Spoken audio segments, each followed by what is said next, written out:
you see my face camera? Oh, I don't have the camera on. This is embarrassing. I'm not new here. Barely in the fucking shot. Move this guy. How you guys doing today? Chilling. Yeah, saw Wizzo was playing some 16. Man was lubing Dip it his up. toe in the deep end. Yep. Yeah, I was sampling it earlier. I don't blame you. I have 16 I played still. the demo, but I just wanted to, get myself acclimated for trying to stream something new. Yeah, I still have 16 wrapped. And I haven't unwrapped that shit at all. Guy still gets to enjoy that new game smell. That FF7 remake, Shin Megami Tensei 5 is still wrapped, by the way. That's still sitting wrapped. I haven't gotten to that yet. I just got past the Ice Zone in Monster Hunter Stories. That's a backlog that my Switch games are. Yeah, I don't even want to talk about the Switch games, yo. Yeah, they don't exist. But here's the thing, I'm like, oh, this is a redemption because Octopath is on there. But Octopath is $90 no matter which store I buy it from. And Bro, I've been waiting for that thing to go on sale, and all now from I got my Switch. Yeah. Like, yo, I mean, that's a good thing. That means it's just that good. But it's like, guy, come on, man. Cut me a break. I'm waiting and for then it. number 2 is out? Yeah, I'm waiting for it to go on sale on Xbox because I'm almost done it on my Xbox, right? Because I was streaming on there. You remember that, like way back when. Yeah. And right when I was about to finish it, they took it off Game Pass. They're like, no. Alright, so let me catch you two guys up on what's been going on with Sea of Stars, and then we'll catch up chat on what's been going on with Sea of Stars. Excellent. We've traveled into a different world. Straight up multiverse. Straight up. I'm not even going to lie to you. I ain't going to sugarcoat it. I ain't going to be like, yo man, this is what's cool shit. No, straight up multiverse shit. We are in a world where the villain won, and so he sunk the moon and blocked out the sun. Literally. Sounds like my kind of villain. Sounds like my kind of villain. Mm-hmm. He got shit done. And what happened is it forced the people to start leaning towards cybernetics to survive. And what happened was it went from voluntary to forced. So now they are forced to get cybernetics, and then their sadness and hatred is fed off the dweller of this world. In the overworld, as I'll show you after this cutscene, the moon you can see is literally under the ocean. It's just there. The party member you get in the beginning of the game, Sari, which is your 4th party member in this game, she is a cyborg. Nice. So she reveals that, and you're like, oh shit. And like, I have the image of her up right now on stream, if you want to take a look at what her new profile picture looks like in the game. I'm watching right now. You see that shit? Yes. Her face is on, like, it doesn't look like it just looks like her face is over it.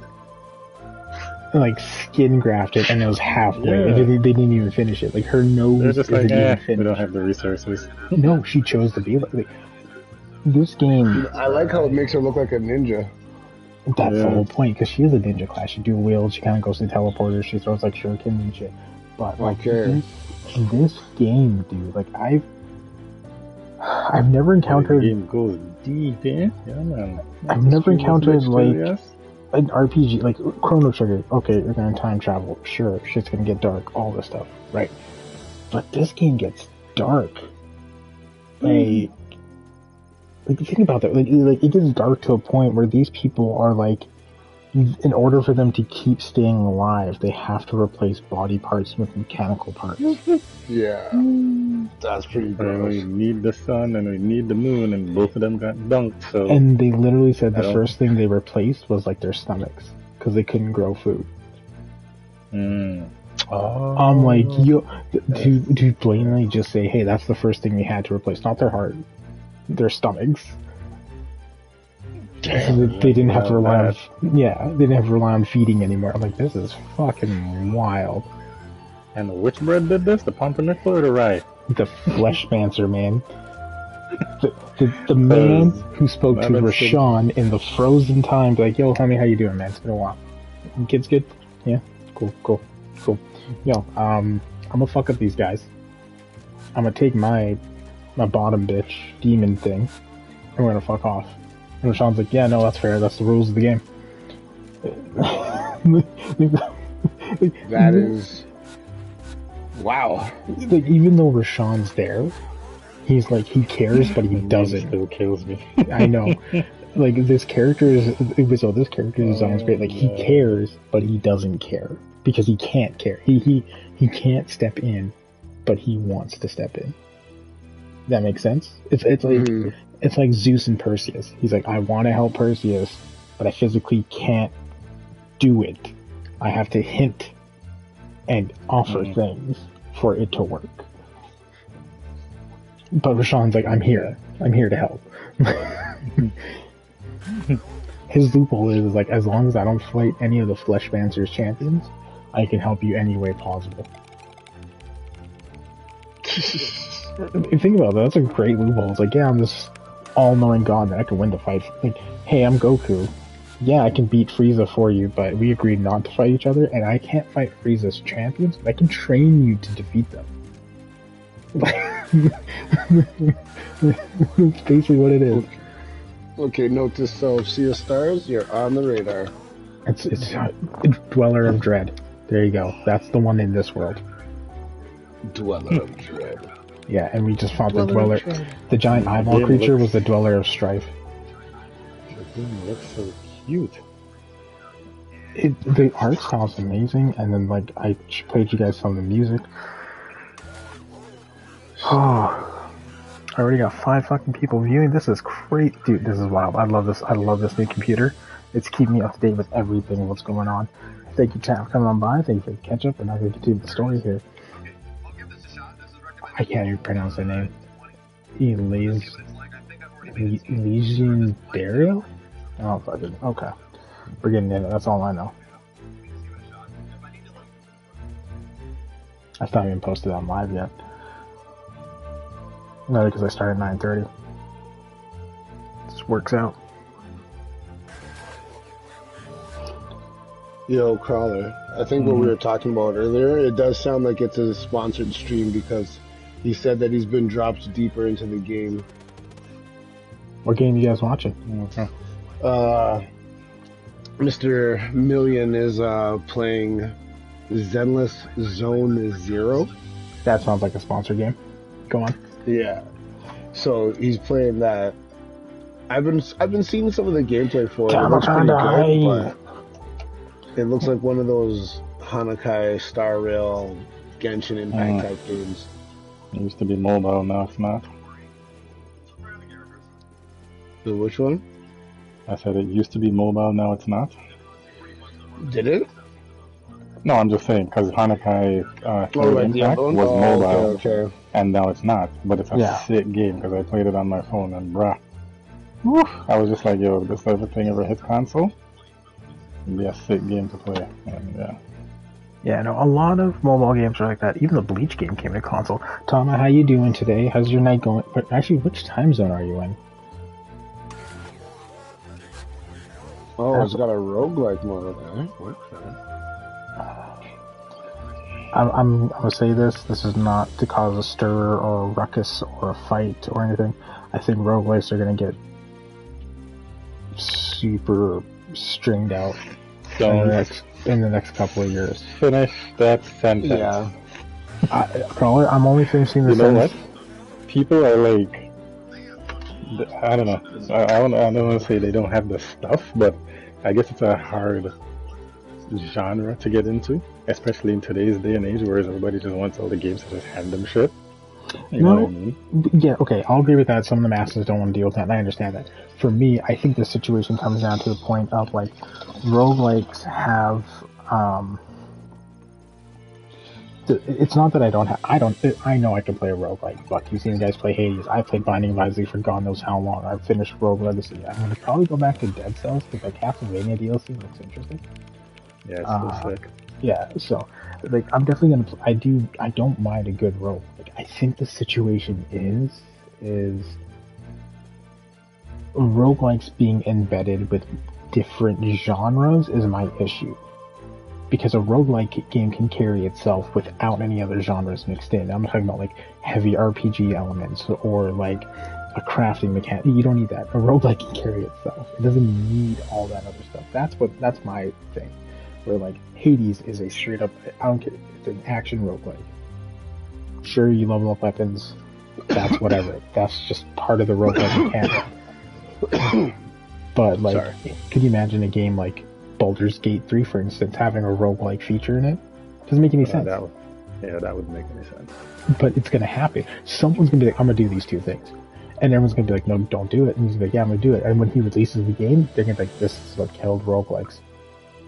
This is what did it. If he wants to be the man that killed roguelikes. And I mean, kill roguelikes in situation. Oh, God. I messed up. Okay, I'm gonna read this piece of lore here. Announced the Rails Rams Conference Wheel Network has potential written to Skybase. Recommended action follows survey probe to expands, investigates, and more. Start analysis and more. Because here's the thing: anytime Rashawn, his interest is peaked in the game, something interesting is happening. Because, like he's like the High Father, right? And Fleshmaster's like Darkseid. So they play this game with every single multiverse world that they encounter. So when something new comes out, like basically he says at the beginning, this story I've said 1,000,000 times, it happens the same way 1,000,000 times, and then like there's one point where he says this time it's going to be different, and then that's where the game changes. Okay. Yeah. Well, beat faster, show objects of interest. Okay.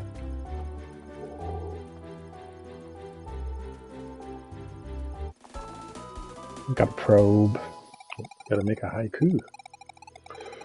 She looks like the fucking Terminator, man. She looks like Arnold with pigtails.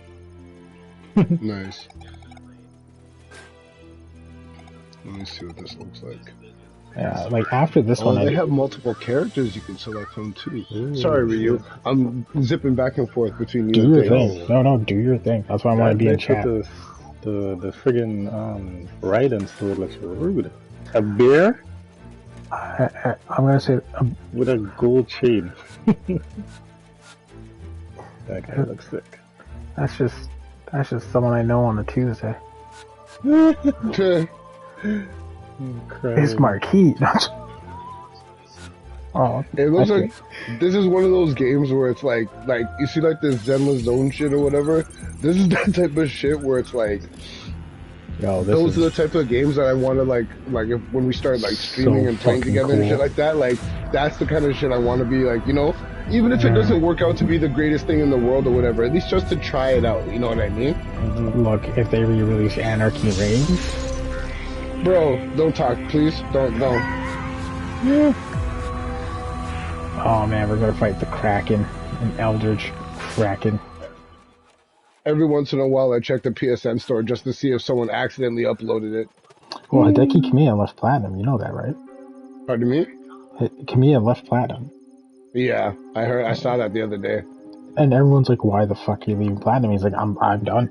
I've hit my upper cap limit with this company, so I'm moving on." Also, okay, so this is something, and I think Crawler's going to be more interested in this, just because of how it's designed. Silent Hill Ascension. I decided to read up on that today. What is that? So you have to download an app called Sony Entertainment Core Media, and Silent Hill Ascension is a webisode game with mini games and choice dialogue that you get to pick, and it changes the outcome of what it happens in the show. Those Dark Picture-esque type motif? No, because in Dark Picture, you're moving the character. This is more like the show is... think more of Dragon's Lair. You're watching a movie, and then there's things you choose that will have an event that will happen. I was like, why? Because in Silent Hill, you need to set the pace, because you need to understand what the fuck's going on. Yeah. To make the proper choice. This doesn't help anything. And by proper choice, I mean the proper choice you think you want the character to make. right? Like with James, where it's like, do you want to read the letter from Mary, or do you want to read the letter from Maria? Do you want to save Maria, or do you want to talk to me? Like, you know, that kind of thing. That's hilarious, man. Yeah. I don't know. I don't know. They mix certain things and certain genres sometimes, and like it just. There are times where like you don't think it would work, and it does, and there are times where it's just like, what the hell happened? Like no one told you guys no when you were discussing this. Like I think Konami needs to sell their IPs. I think they don't know what to do with them anymore. No, they don't. They really just don't know what to do with them anymore. And I think the reason being is I don't think they've ever had like a management shift. You know? I think the same people, one way or another, have stayed in the same position in Konami for years. And so, like, they're just holding on to these IPs. Well, what if we do this? This new thing sounds cool. They're like 80, 90 years old, man. That's not gonna work. No, it'll work. Do it. Well, they're just trying to recover whatever they can. Alright, off we go to the ocean.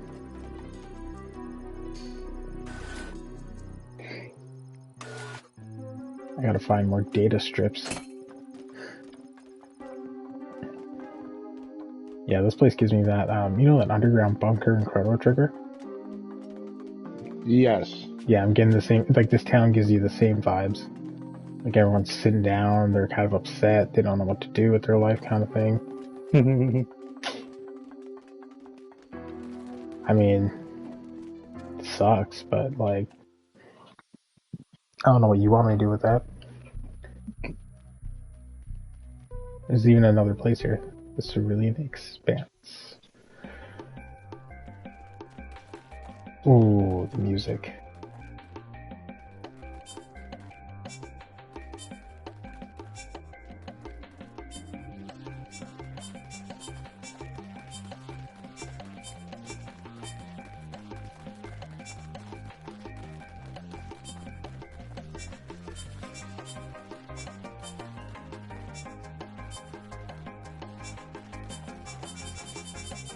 Jesus. No. Oh, found some onions. Let's go.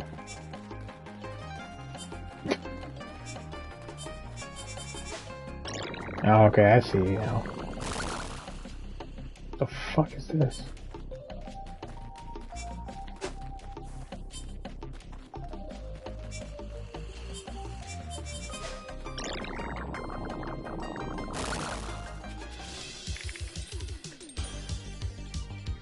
Huh.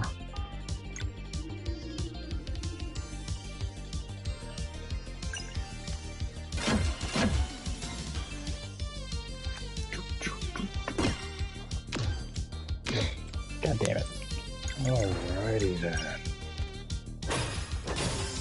But yeah, I don't know.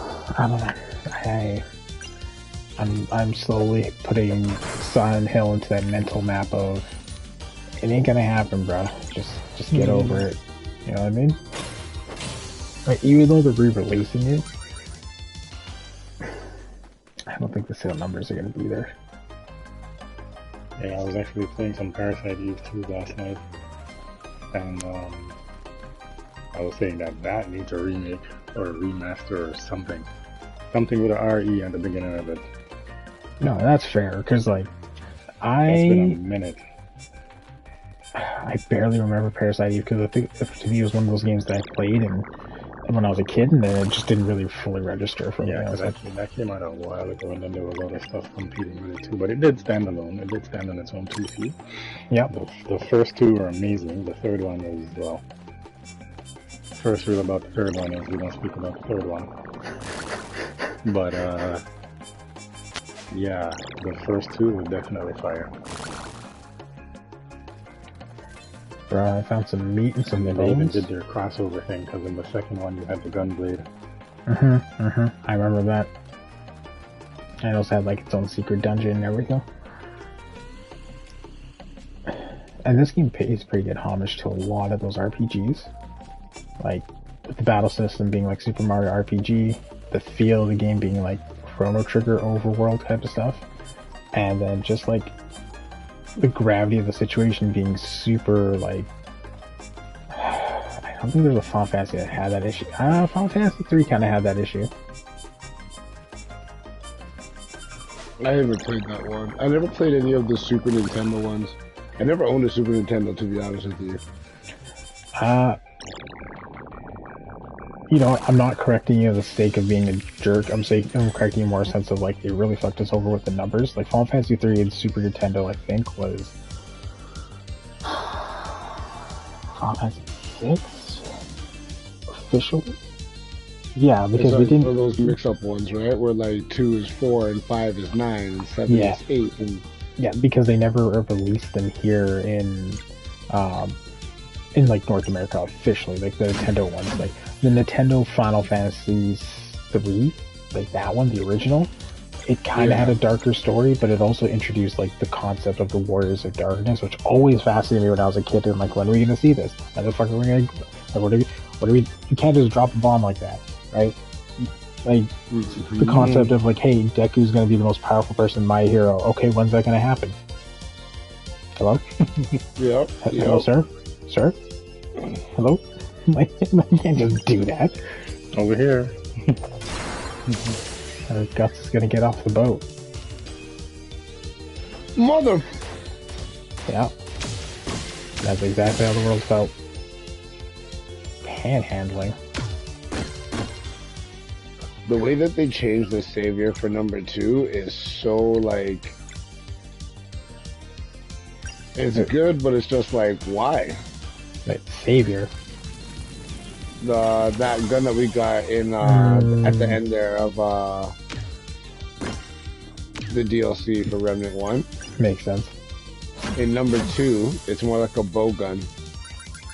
I'm sorry, I was dying there for a second. What? It's okay. In number 2, it's more like a bow gun. It's still not registering. I don't... What? Like, so essentially it's like... It's a gun. It's a gun that you, like, you time your shot with, like, a bow. So each single shot, it has, like, the reticle that slowly closes in on the circle. And then you let it go. Yeah, no, that's fair. I knew what you meant. I hate bow guns. Yeah. Shit.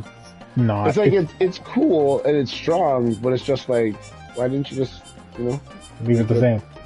Yeah. I mean, like, okay, I get it. If you left it the same, everybody probably would have used it, and it would have been like one of those like meta weapons. You know what I mean? So it's like you want to make it different, right? But it's like, okay, at least make it a marksman rifle. That's true. That's true. Right.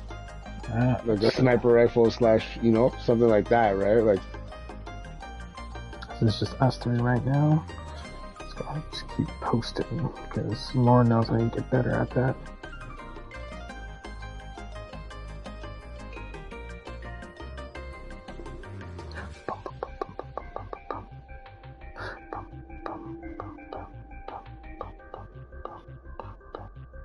The music. I can sit here and listen to the track all fucking day, man. Saying this one's playlist worthy. Like, this is just like the desert level too.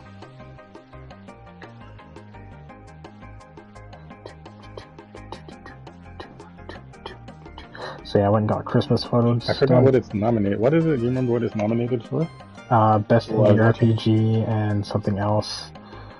I was watching the nominations the other day, and to be honest, now I see what everybody's talking about. They seem kind of thrown together, to be honest. But it's a fucking shit show, man. What's happening with what? The Video Game Awards.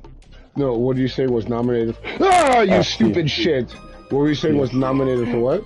Sea of Stars. Yeah, it got nominated for Best Indie. Sea of Stars. Oh. Which is, like, in its own right, it does deserve... Like, here, let me pull it up, actually. Man, the game looks pretty as fuck, bro. And all this lore stuff you're telling me about, it's like, what? By the way, that's, like, not even super detailed. I haven't gone into depth of what the game has rules in the game. Okay? That's... You know those two fucks in Kingdom Hearts 3 playing chess? Mm-hmm. That's what it is. But it's done better. Yeah, best independent game, best RPG is what I got nominated for. Outstanding visual style, they won for the Steam Awards. I mean, yeah, they earned their shit, man. This was 2 years in the making, and most indie RPGs don't make it when they're in production for that long.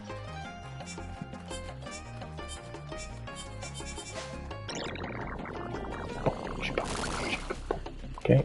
Sea of Stars. Yeah, man, it kind of came out of nowhere. Well, so it here's was free on PS4 or Yeah. PlayStation, but then on Switch it's like $40-something, and I'm like, I can explain that, and they explained it too. It's because Xbox wanted it free, and so they're like, okay, fine, I'll make it free on PlayStation. And they're like, well, how come you didn't make it free on Switch? And they're like, Switch doesn't really offer free games, so there's no way they can accommodate for that, which makes sense. Like, I've gone on my, I don't think there's a spot on the eShop where you're like, hey, here's the free game for the month. Go ahead and download it. yeah, it's usually discounts. Yeah, Nintendo's just like, just buy it. Like, stop being a bitch.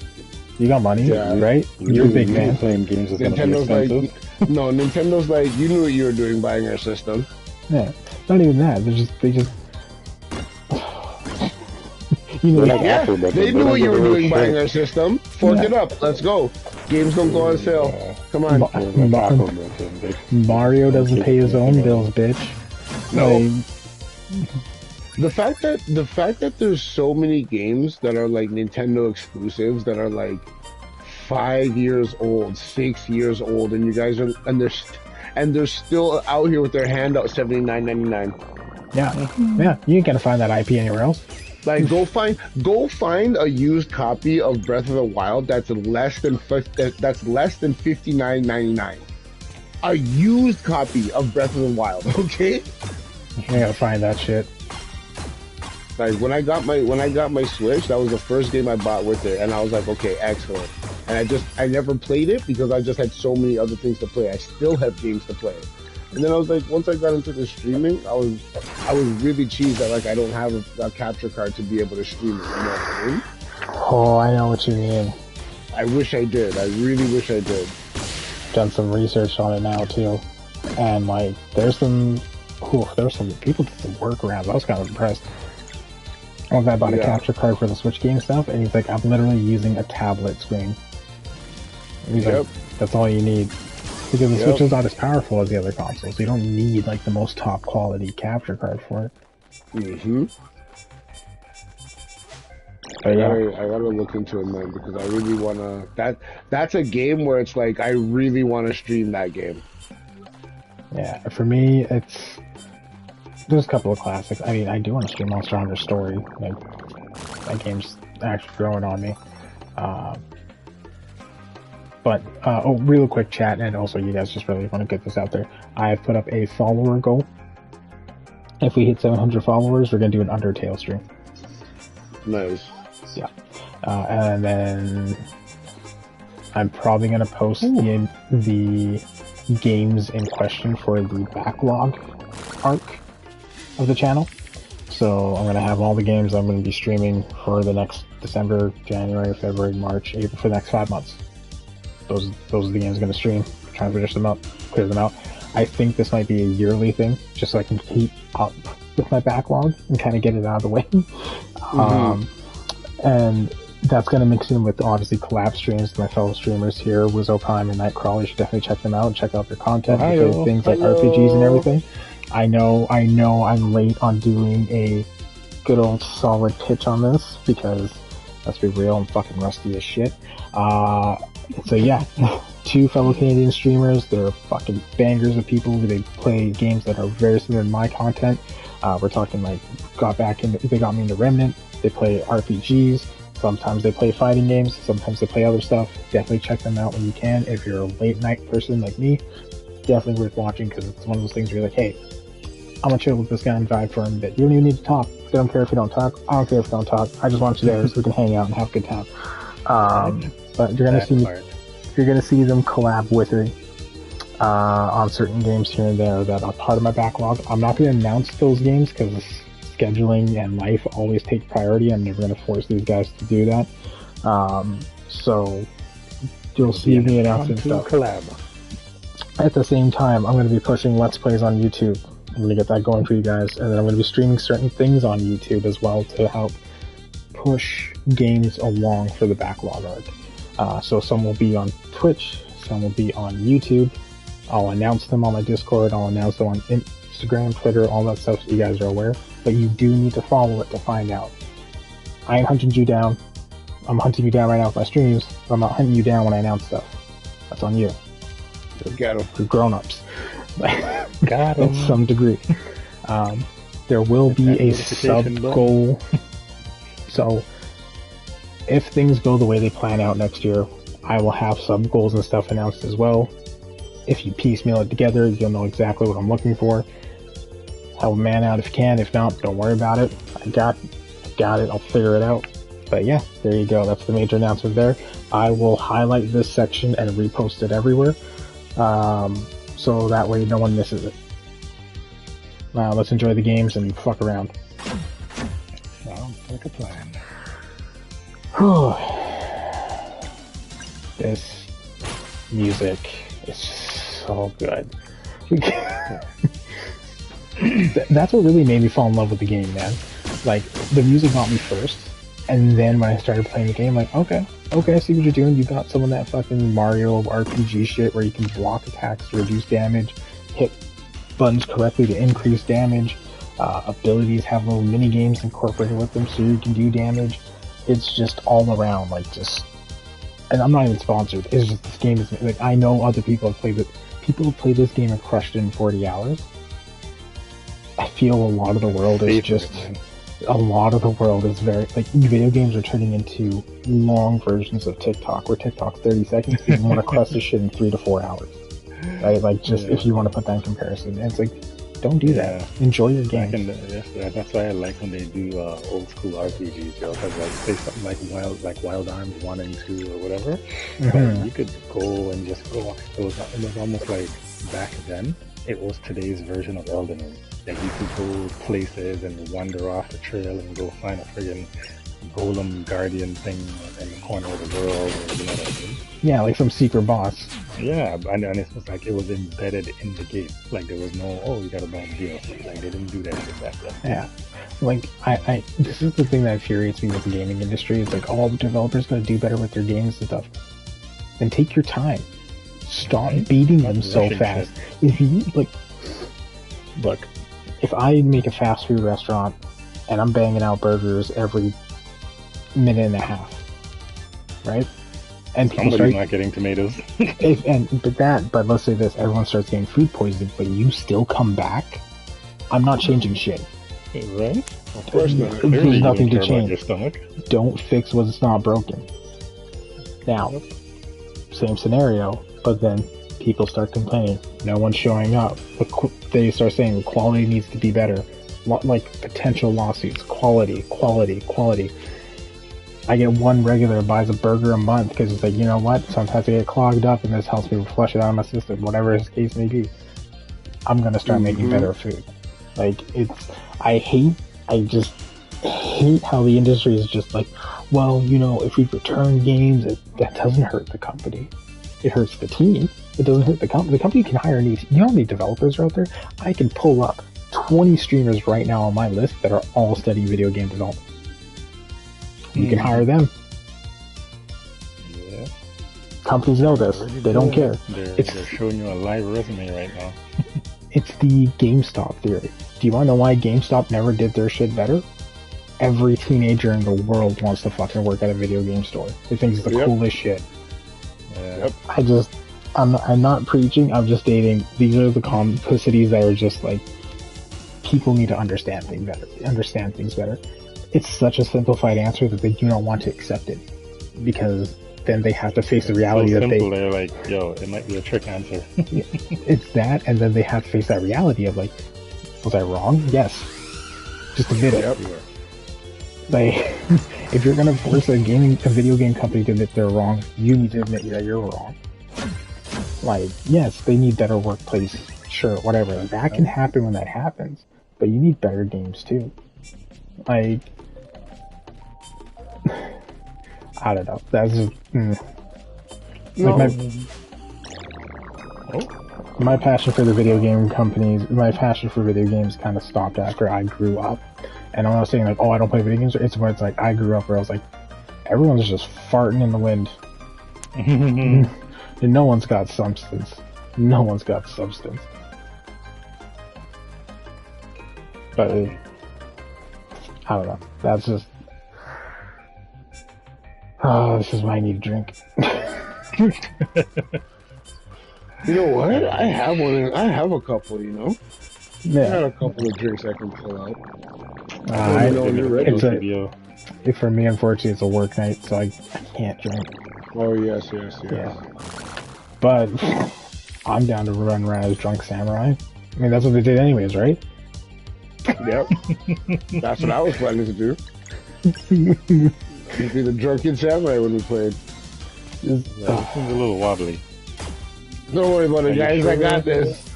You should trust him with sharp objects. Yes. I fucked up that. Just point him in the right direction. This fight is now tediously longer for no reason. Because I fucked up. I'm trying to use the bow in Remnant. It's strong as hell. There's a bug coming. It's not my style. No, you know what? Before I can say it's not my style, I just gotta play with it a lot more. I gotta use it in some boss fights, and I've gotta use it under pressure and stuff like that. And obviously, I'm gonna switch to my sidearm when people get close to me, but mid to long range it's different because like you get the same feel using the Savior, so the same gun I was just talking about a second ago. So I'm trying to think to myself, which one do I really want to go with? Do I want to go with that or the bow, right? No, fair. Because it's like they both have the exact same shooting mechanics, so it's like, which one do I actually want to use? Is the Savior supposed to be the fusion rifle? Is that what you're talking about? The Savior is the fusion rifle, yeah. You know, fusion rifles are dope, though. Anyway. You keep saying fusion rifle, I'm like, what the hell? And then you said that game that we got in Remnant, and I'm like, we got like a crap ton of guns in that DLC. Yeah, no, that gun though is more of an auto rifle in Remnant 1 than it is a fusion rifle. Fusion rifles have a charge time. They have a charge time. Yeah. You gotta charge it and fire. That's exactly it. Well, I think the alt part. Get up. I was playing some Rem 1 today actually, and I went back to fight the guy that was riding the giant rat. Yeah. So, but this time because last time we killed him first, I think. Yeah. Right? So this time around I killed the dog, or the rat beast. So I got whatever melee weapon he's supposed to give me. I gotta go catch it next time I load it up. Yeah, so, okay, let me, I do want to adjust this. Crawler, just because I finished the story on Remnant, if you're ever streaming it and I don't feel like streaming, I'll join you. Okay, cool. Yeah, Good like, to know. Yeah, like I'm really trying to pull myself away from Destiny 2 a bit, because it's like... It's a soul sucker. Things happen internally, we're not going to adjust it. So, we know. I just want to tackle the other stuff that I have. And really play, like, I'm fighting machine gun wielding ghosts from what it looks like. I don't know if that means anything to anyone. Looks like a will-o'-the-wisp with a machine gun. Right? Oh, deflected all three. That's dope. I'm a little upset that I have to pay for this game on the Switch, because that's the perfect game to take to my mom's house and be like, excellent, I don't feel like bringing the PS5. Yeah, let me play this. You know what I mean? Yo, that would actually be sick. That's why as soon as I seen it and I saw what it looks like, I immediately loaded up the Switch. And then when I went on there and I saw $44, I was like, yeah. Hey, when I saw it on the PSN and it said free, I was like, I don't know what you are, but I'm just gonna add you to the library as usual. Like I add everything, you know what I mean? Mm-hmm. And when I saw that one, I was just like, add, and I was like, okay, it looks like a cool little like throwback RPG. Like, you know, I might not play whatever, but at least you're in the library. And now I'm watching Ryu play it, and I've seen it move, and I'm just like, this thing looks clean. I like how it looks. You know what I mean? Oh yeah, and it definitely has like the clean. I I don't know. It's like a clean old school look. I don't know how else to. I don't know what the proper term for that would be. You know what I mean? Like, yeah. Oh my god. It reminds me of like old school RPGs. It reminds me of old school RPGs, but it's like someone said that fire pillar. I controlled it. I controlled the tech moves. You know what it reminds me of? It reminds me of like I'm looking at it and I'm like Chrono Cross, Legend of Dragoon, Final Fantasy, like it's taking me back to that feeling. Maybe not Wild Arms because you didn't get everybody running on the field at the same time. They're all inside the one guy. But that's what I mean though, that same nostalgic feeling of just what it looked like running around, you know what I mean? I clicked download, and then I went for the Switch because I'm like, this is the perfect game for when I go somewhere and I have to wait. I just whip that bitch out and start playing and just chip away at it. But they wanted money, and I was just like, yeah. And look, I don't blame you guys. I agree with that. I agree with that whole sentiment. Like, it is a good Switch game, but I'm not gonna lie, playing on the console so far, it feels fresh. It feels fucking like it don't miss. I can imagine it looks really good. And the game has a similar situation like Legrand Legacy, where you don't earn gold in traditional battles, which is fine, whatever. But unlike Legrand Legacy, you're not hurt by that because you can find some of the equipment out in the world. So it's like, and then you can, and then you find resource materials that you can sell to make money off of it. So it's not like it's not like a lose-lose situation there. Oh, they want me all the way down here. Bastards. Okay, pings. There we go. I think for me, the overall mechanic of them sharing one experience bar just makes it easier. And I never considered that with an RPG before. Exactly. So I never considered that. And they're like, yeah, no, it's one EXP bar. Once it levels up everyone. And you just pick the skills that you want to put it in. That's it. That does kind of make sense because it's like when I feel like it takes away so much button pressing because it's like when they each have their own individual one, which I don't mind because that's the way it was back in the day or whatever. Everybody gets it, and then you just disperse it amongst everyone because everybody's fighting the same fight. It's like, why is this guy getting XP? He's getting 100, he's getting 150, he's getting 200. It's like, what? And especially in RPG, the part that used to trip me out is because you get different characters as you progress. So it's like having that one XP thing system kind of works because then it's like everybody's fighting the same fight. You know what I mean? If they're not in battle, cool, they don't get any. Or they still get it like in Final Fantasy, they still get the XP even though they're on standby, but whichever, it doesn't matter. But the bottom line is, you're fighting the same fight, you're fighting the same boss, you're all leveling up accordingly. And you just get your movesets and you're good to go. And I feel like they did the one EXP bar. Here we go, Rashawn's should have his fucking moment to shine. He's like, let me see this bullshit that I created. Yeah, see? Fucking omnipotent. This guy looks sick. Kind of the turban and the blacked out face. It's fucking black mage, man. Rashawn. Container for souls. Okay, But yeah, like, back to my thing, the reason why they did it with the 1 XP bar is because the story's so fast.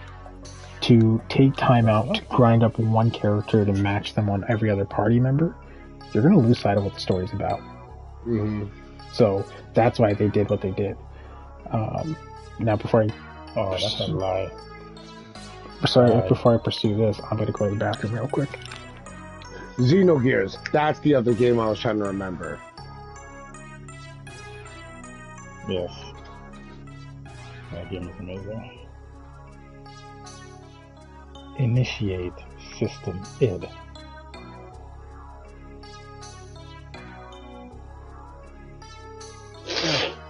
Mega 1246. Oh, back it up, stretch it up, back it up.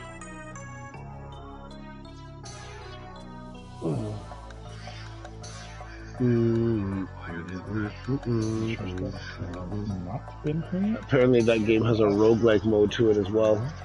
One Max Twin. Yeah, it looks like it reminds me of the Honkai Third Impact. The way it plays.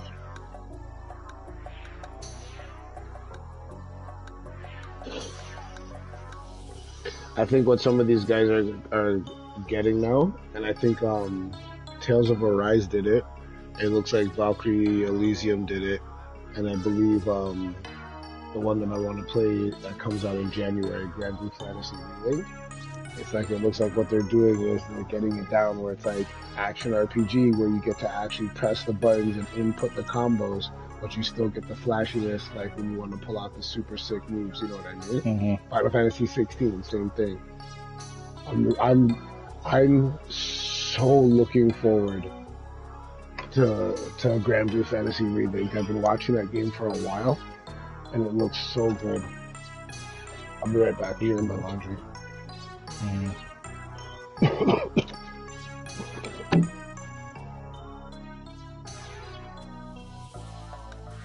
Okay, so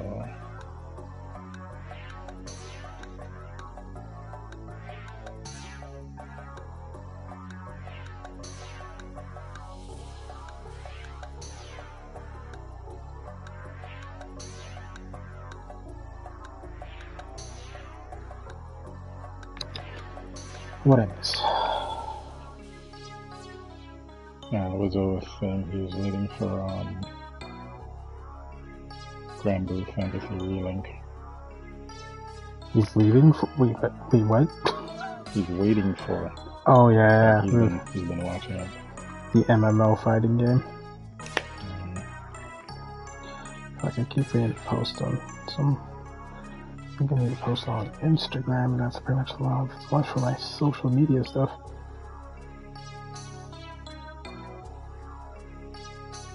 Yeah, I definitely gotta add even though most of the ones I'm playing could be considered art because they have the elements, but I definitely need to add an actual RPG to the streaming roster. Yeah, something. I don't know. I used to do the thing where it's like one long one, couple of short ones, just so that way I can kind of go through most of them and everything. But like, yeah, there is a few that I do want to go back and platinum, so I'm thinking maybe I'll just do that first, and then after all that's out of my way, so it's not gnawing in the back of my head. Yeah, platinum runs are totally worth it. Like the 80s. Because I did everything you could possibly do in that game on the Switch, but I want to do it on the on the console because you can actually platinum it. Ew. So.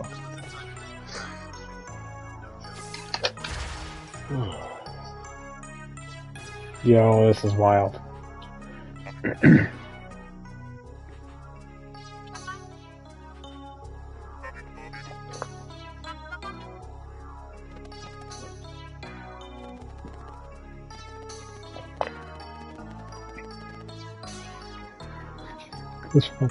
I know Eforio, which is the Fleshmancer, was meddling with souls to detach living beings from their bodies. That's wild. So he hides the proof and leaves them here to wander forever.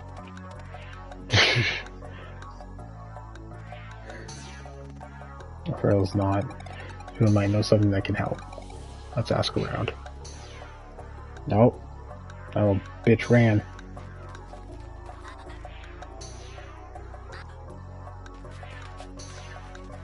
One of you guys be a merchant? This playing kind of gives Dusk Diver vibes too. Ooh, gourmet burger and Pandora.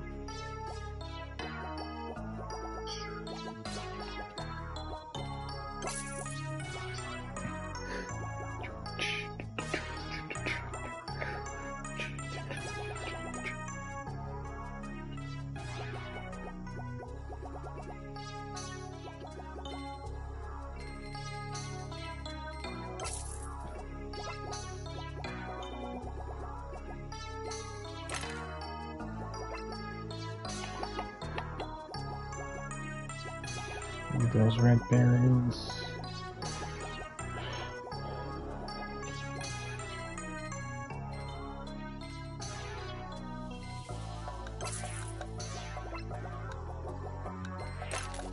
There we go.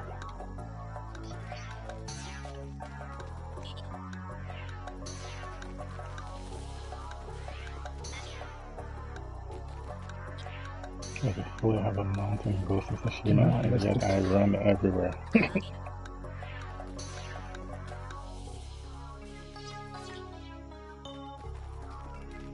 Okay, anyone else? Oh, this guy.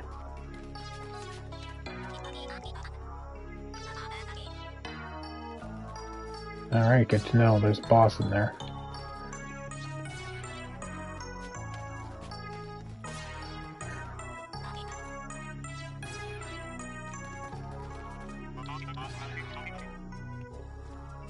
Tangled Crossroad.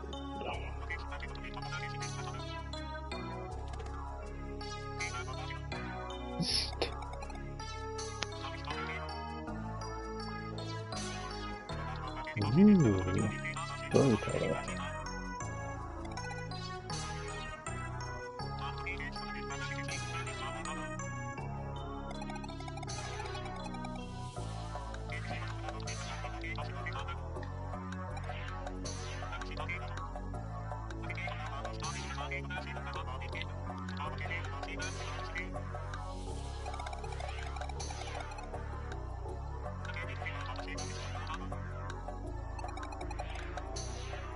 Gonna keep trying to get me to go into Legends mode.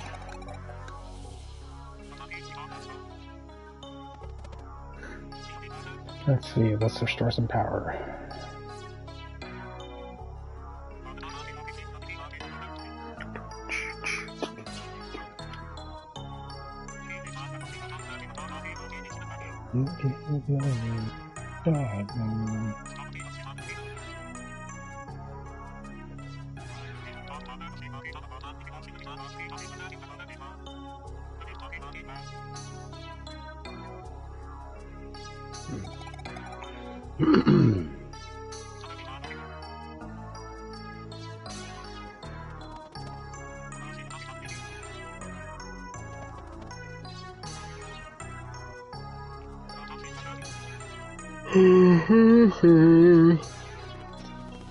Alright.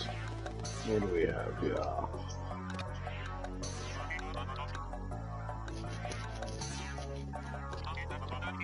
A bit of scavenger, huh?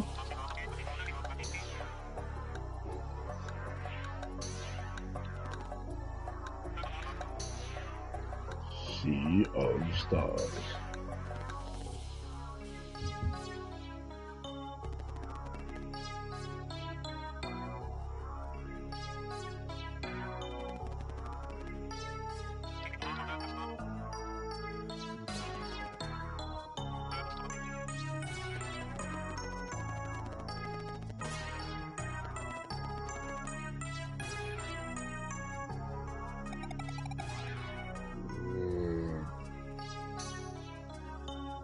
I love how this I just love how this works.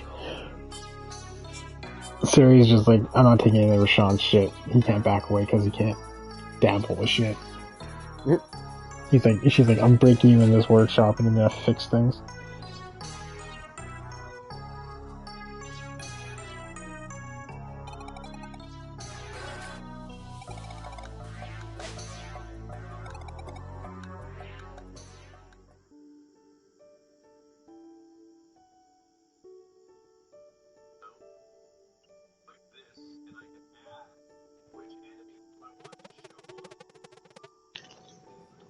Those dark storm clouds, man.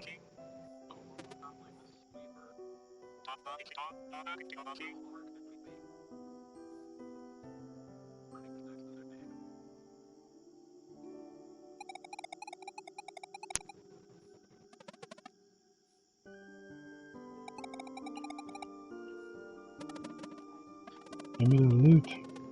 No, they're reminiscing. This game is making me feel like I should go live. Yo, man, if you want to go live, go live. I forgot how fun this is, man. Tsushima?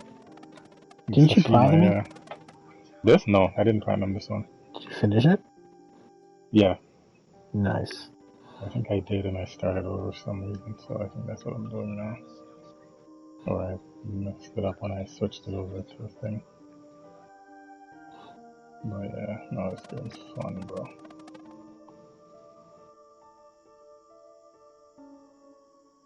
I believe it. Just something about, like, it's basically like an Assassin's Creed, but better. Yo, Ryu, I don't even know if the expression took the words out of my mouth is good enough. Like,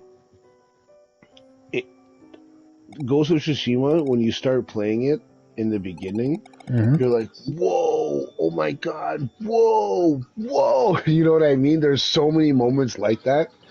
And then, like, I think it was like the first, no, not the first, maybe like the second or third little tower that I had to climb. Yeah. I was like, hold on a second. It's all, I feel like I've done this. What's happening right now? I don't like this. What's going on? For Remnant 2? For Ghost of Tsushima. Oh yeah, right? Yeah. The moment that is like a second or third tower that you climb, and you're kind of just like, something odd about this. You know what I mean? And then you realize you're like, this is like, yo, guys, like, and don't get it twisted. It's obviously like on a different level, but it's like all the things that Assassin's Creed does repetitively. Ghost of Tsushima was like, I don't know. They put a. Well, it was like what's it called? It was like Assassin's Creed is like, you know, your tuna casserole or like your bland chicken, and then it was like Ghost of Tsushima was with some seasoning. You know what I mean? Oh yeah. Like, hey, what's this in your cupboard? Salt. Peeper? I've never used these things before, and it was like, stand back, I got you. Peeper? Yeah, it's so. And not like in a bad way, just, you know.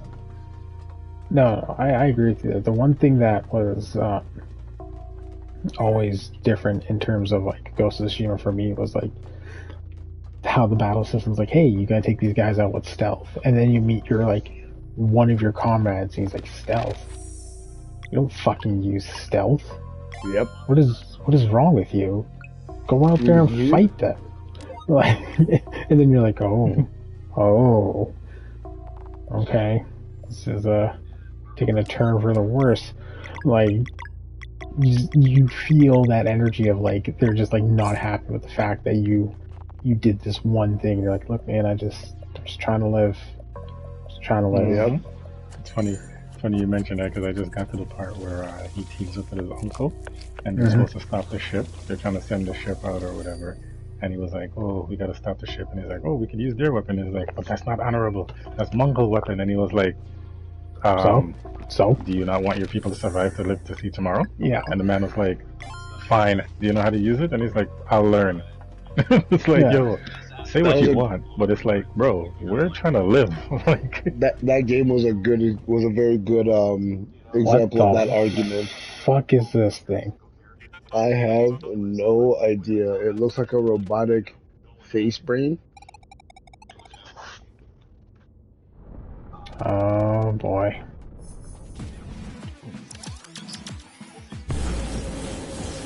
It's like a Medusa head. Like Meduso. Meduso. Fucking. Alright, let's do it. Medusa. Get in there. Boxing, yes. Mm-hmm. Son of a bitch. Okay.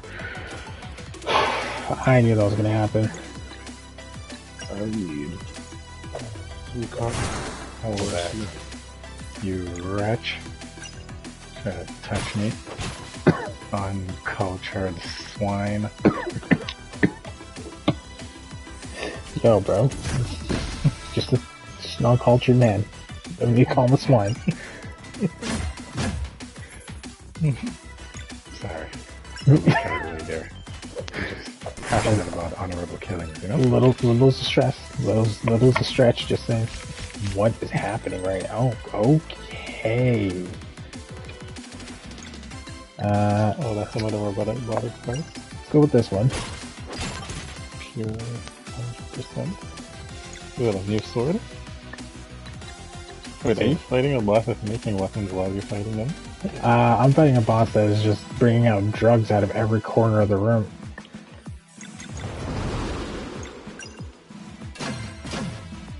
I have no idea what they're gonna do, but I'm pretty much fucked. Alright. Oh, that's gonna heal him. Fuck, I hit the wrong ones. Okay. That's the thing about this fucking game. I just learned that.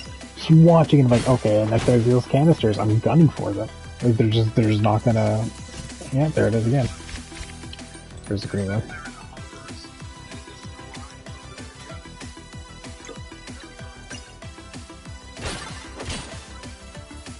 I care less what the other ones are, I can live through them.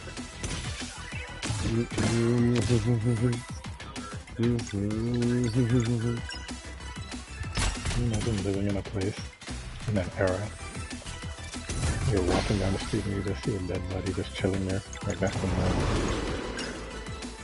No, you know what? What gets me is that there was a time when you got up in the morning and you legit put your sword on your hip and your dagger on like your leg with a little coin purse and you left. And more than likely you weren't coming home. And you were only 12. And you were probably 12. Like, you're just killing yourself. Yeah, that's the part. Because it's funny, me and Lizzo was watching, we were rewatching Tombstone again the other day, and if you haven't watched it, Ryu, oh buddy, definitely need to watch that. But once I go spit hot fire. We were saying the same thing, and we were just like, no, remember you had a gun, you live in the world or whatever, and you probably bodied at least 3 people by the time you turned 16. Oh, and that is terrifying. That was like... Jesus, oh my god. Well, his face came up. What the hell is that, Ryu? I don't know. It's pulsing. It's like cyber organic. It's gross. 10 out of 10. Okay, I don't know about these 2 other ones, dude, because these are brains leaking out. See, like, and this right now, this is where, like, how can I describe it? This is the charm of old school video games doing what they do best, where better graphics nowadays have taken over.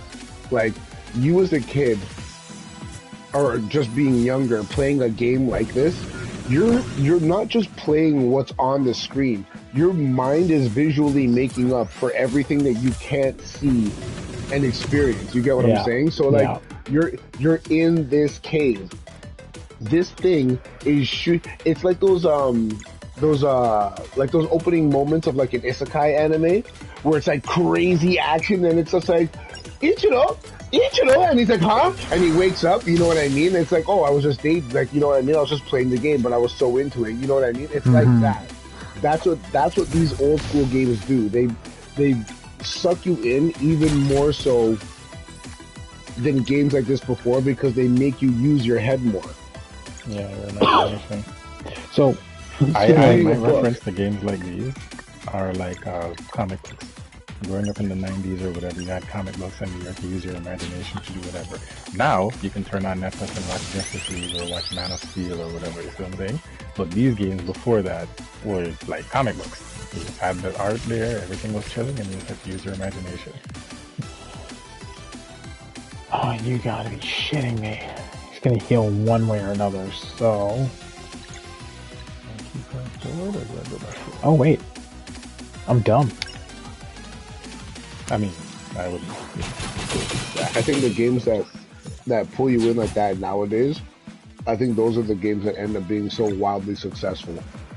Yeah, even if the masses don't agree with it. Or even if you don't know why, I think that's the reason why, is because it's like Cyberpunk. Perfect example, a game that was full of bugs, but people had such a love for it that they fixed it. You know what I mean? But it's like it's that overall world that you created that people want to be in.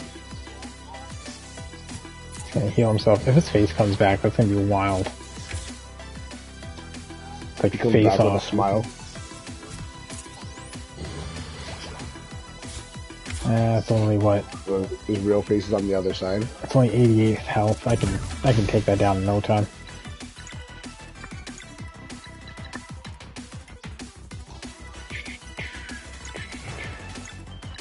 One shot. Yeah, there you go. He only healed 3. So math checks out. This fight's just taking a while because not really getting the abilities that I want. Let's hit you with this.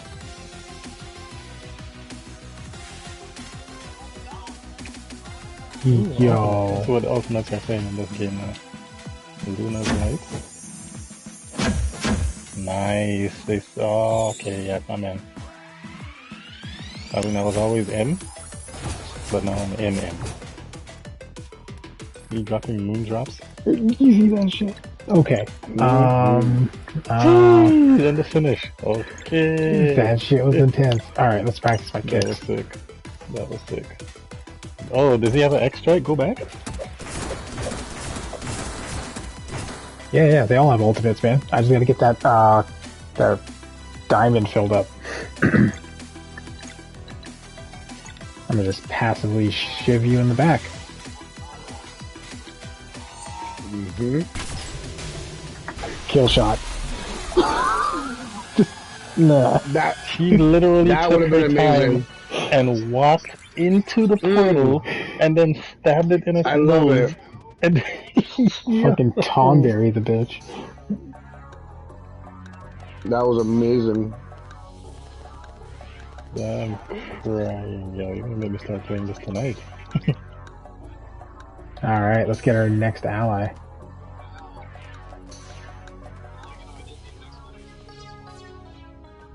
Hey, Oh, we're you not gonna gonna- get Boo? You get a Majin Boo? Uh-huh.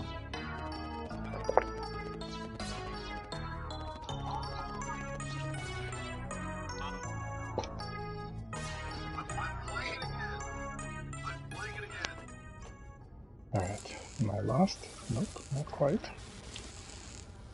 Fucking hilarious dude, fucking sit-ups in the corner.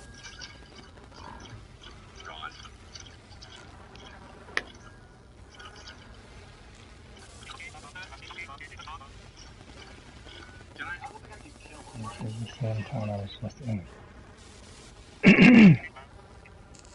The 3 of you can enter the portal. Okay, I see what's gonna happen. The foreshadowing is pretty blunt, but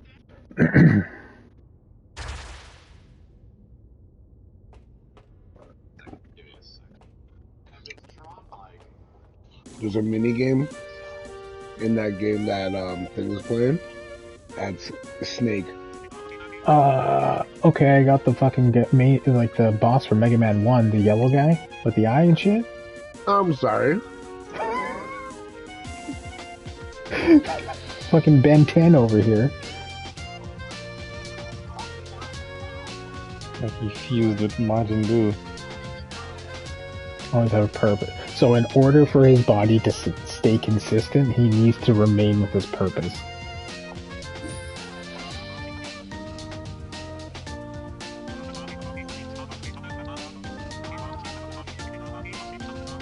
It reminds me of Crime.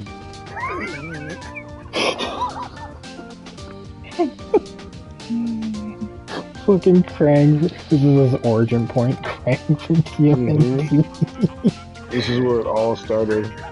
And then he got tired of everything and decided to branch out. Fires are northwest corner. Let's hurry. I don't know how. That's how his name sounds. His name is Right? His name is Kiddo. Alright, what do we got for you, homie? What can we put on you? Okay, so you're gonna So be that like, thing that he just joined you, yeah. the kiddo. Mm-hmm. Majin Buu is part of my team. Let's go, Buu. Leeching amulet, Abatus.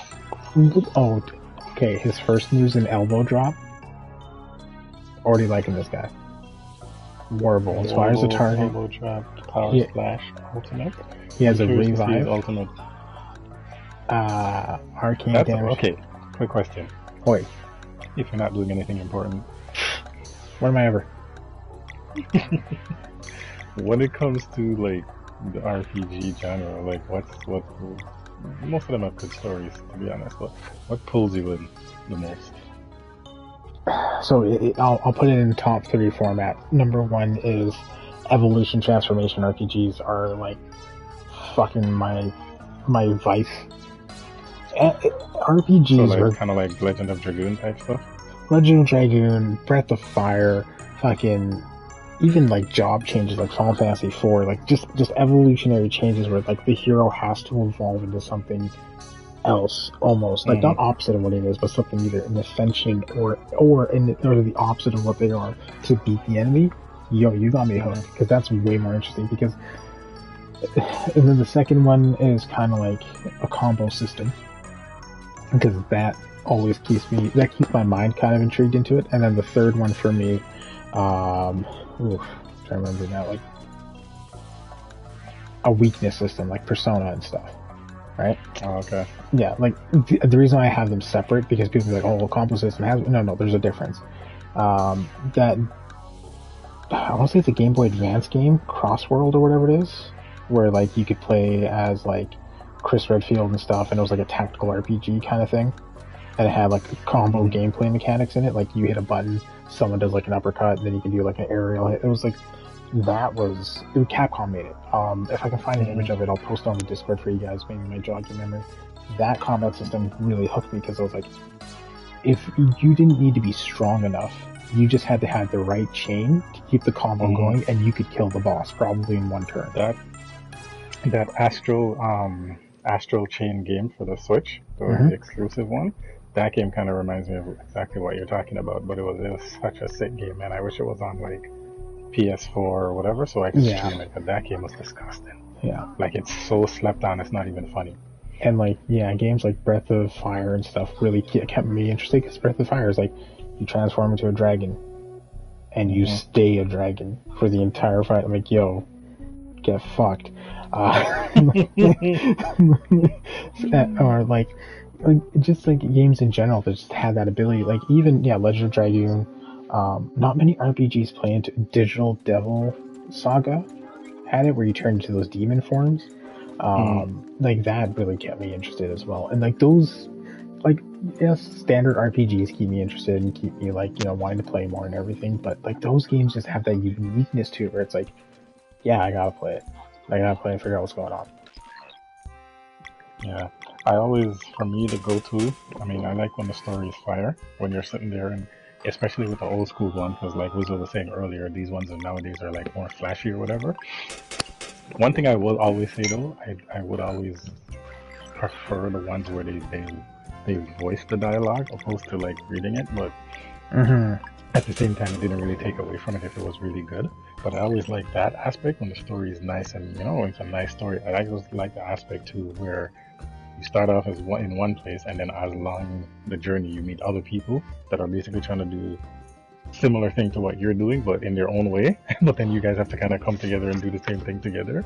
But the varying personalities. But then one of the high point for me has always been the specials. I want to see the kind of the flashy moves. I want to see them like split the moon in half, and then the enemy lose like a large chunk of like that shit. You know what I mean? I always love. That's why I love the Tales series, because they're. I was just gonna say the Tales series. Fuck, like man's. Whew. What about you? I played all of them, Like Tales series is sick for that. Legend of Dragoon was another one. Wild Arms, even though Wild Arms was so much older. But I'm right now. I just don't want to start talking before my mic cuts out. No, understandable. Take your time. Do your thing. I should be able to go right here. I've never been as big of an RPG fan, only because I'm a very like I love visuals and I love combat feedback in my hands. So like games like God of War, Devil May Cry, Ninja Gaiden, Bayonetta, like games like that where I'm able to really feel like what I'm doing through the controller. I love games like that, and for most RPGs, a lot of them were like turn-based, right? So, and I always tell Crawler, back in the day, one of the main reasons I never liked RPGs was because I'd look at the box art and I'd be like, yo, this guy looks sick. And then I'd turn the game on and it'd be like this 8-bit box running around on the screen. You know what I mean? And I used to feel so cheated, Ryu, seeing the box art. And I'd be like, yo, I want to play as this sick looking samurai. And it's like you turn on the game and it's just like this pixel holding a stick. Yep. So I was like, nah, I'm not into. I couldn't get into it. So for a long time, I passed on a lot of RPGs, and then I think the first one for me was Chrono Cross. Yep, which is fair. And then after Chrono Cross, it was like because the sprites looked like people. You know what I mean? So I was like, okay, dope. And then Legend of Dragoon and stuff like that. So for me personally, the RPGs that are turn-based, they've always been kind of just like, I'm playing this more so for the sake of the story and whatnot. My dream RPG system is an action RPG. I need more. I need to be in control of evading and blocking, and you know what I mean. Like, so that's understandable. Like, I get that completely. So games like I would, to jump far ahead, games like Dark Souls and stuff like that are when I really feel like I'm playing an RPG. Like when I want to throw a lightning bolt and it's like I have to get to the right position, charge it, throw it. Eve of Extinction is another like RPG action game where it's like, you know, you build up your character and you level up your weapons, things like that. Devil May Cry, God of War. Final Fantasy 16 is kind of up there. Final Fantasy 16, like that's exactly it. So I think that's why lately with Remnant, I've been kind of getting like a little burnt out on it. So I'm like, okay, you know what? I have Cyberpunk, I have Final Fantasy 16, I have Wanted Dead, I have Evil West, I have Dead Space. I got a lot of games I can go back and finish. So. So sorry, I gotta apologize. There was one RPG that kind of hit all three of the things that I liked, and that was Shadow Hearts. So Shadow Hearts. I think that was the one we were talking about when you were playing Legrand. Shadow Hearts is something it's so fucking good. It's so yeah. Wasn't that the one that had the same? Man, let me tell you something. The meter system for Legrand when you have to do the attack. Shadow Hearts had that, right? So Shadow Hearts has something called they call it the Judgment Wheel system. So it's kind of like a roulette wheel, and there are certain parts to it. There is obviously miss, there's a normal part, and then there's like a small part, and those are your crits. So you can hit all the normals and you do normal damage throughout all your hits. You can go normal, crit. So it's 2 normal hits at a crit that will be, and it's a guaranteed crit. So you're not going to be like sitting there being like, oh man, I didn't get that. No, it's a guaranteed crit. So I got really good at hitting all the crit spots every single time, every fucking time. And it changes positions depending on which character you're playing. Now, the one thing I liked about it is your main hero literally is a dude that can transform into a demon. Like, he transfers to different elemental demons. There's a combo system, so you pair up with another ally on your team, and you'll be like, all right, I'm going to do a knock up with this guy, and then the other guy's going to come and do a takedown so it slams him to the ground. And it's like, it was so intuitive, even though it was turn-based. It was amazing. And sometimes you would luck out where if you transformed into one of the bigger, like the tier 2 or tier 3 transformations, you automatically combo with someone beside you because you're that big. You took up that much space. So Shadow Hearts is like a mixture of action RPG and turn-based because, like how you're saying you have to charge up that lightning bolt and stuff, you have to time your hits so you're hitting all these crits. But if you want to do massive damage, you can combo everyone over based on the turn style. So like if 3 of your characters are going to have a turn, you take the first 2, you match them with the third, and then you do a combo list to do major damage. And then you move on to the next one. And it's like you can also change the attack style. So it's not like a regular attack where they come in, they just hit and they go back. It's like, all right, this guy's going to do a hard punch to send the guy flying. this one's going to come in and knock them in the air, and the other one's going to come in and knock them down. So it was just awesome. That's pretty cool. Yeah. The game is great, and as you always like fought different creatures of different elements, your main hero would store that elemental energy to level up that demon form. Yeah, and then it would definitely give him persona. Yeah, but the difference is with persona, you have different lists. This was his. Yeah. This was his mechanic. So like this is how it worked out. You had the main hero that could transform into demons. Shadow Hearts 2 prominently was the better one out of all of them. So Shadow Hearts 1 is someone who's can transform into demons. You have a female lead that was like your healer and does all the light-based attacks. And then you have like a legitimate Chinese sorcerer. The guy's a Chinese like yin yang sorcerer that does like different elemental stat debuffs and everything. Then you get fucking one of the Dracula bloodlines on your team. And then you end up getting, I can't remember who the last member of the party is. I didn't really use them that much because they came in near the end game. But that's how Shadow Hearts 1 went. Shadow Hearts 2 went way fucking further. So it's your main hero who turns into demons, master swordswoman that's powerful with magic, Geppetto. Geppetto. Are we talking about the same Geppetto or just someone named Geppetto? The man has a puppet that does attacks with him, and he beats the shit out of people. I think his name is Blanco, which is a... So you remember that story, White Fang, of that wolf? White Fang? Yes. Yeah. Blanco. You get a wolf on your party, who also enters a tournament of power amongst other dogs. You know what? Yeah. That game... Yeah, go on, sorry. Then you get the Dracula from the first game. His brother joins you, and his brother is a pro wrestler, and it's an amazing mechanic of how you find his weapons. His weapons are...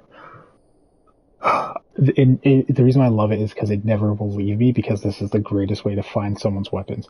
You literally find them around the world. Like, he comes out, when you first beat him, he's carrying like a cinder block, like like on a building with one of those cinder block things, and that's his weapon. And then like you're running around this army base, and then you stop, you just stop midway, like, what the fuck's happening? The Dracula guy looks at this locker, and he's like, I like that locker. It has a story. I'm gonna take it and use it as a weapon. And your main hero goes like, are you fucking real right now? Like, you're just gonna take the locker as a weapon? He's like, yeah. He's like, what if someone's stuff's in there? I'll just leave it on the floor, it's fine. I don't know. What's the issue? No problem. I'm not stealing it. And that's how you... fucking hilarious. And that's how you find all of his weapons. Is you just run around the world. He walks past things, he's like, oh, I like that rock.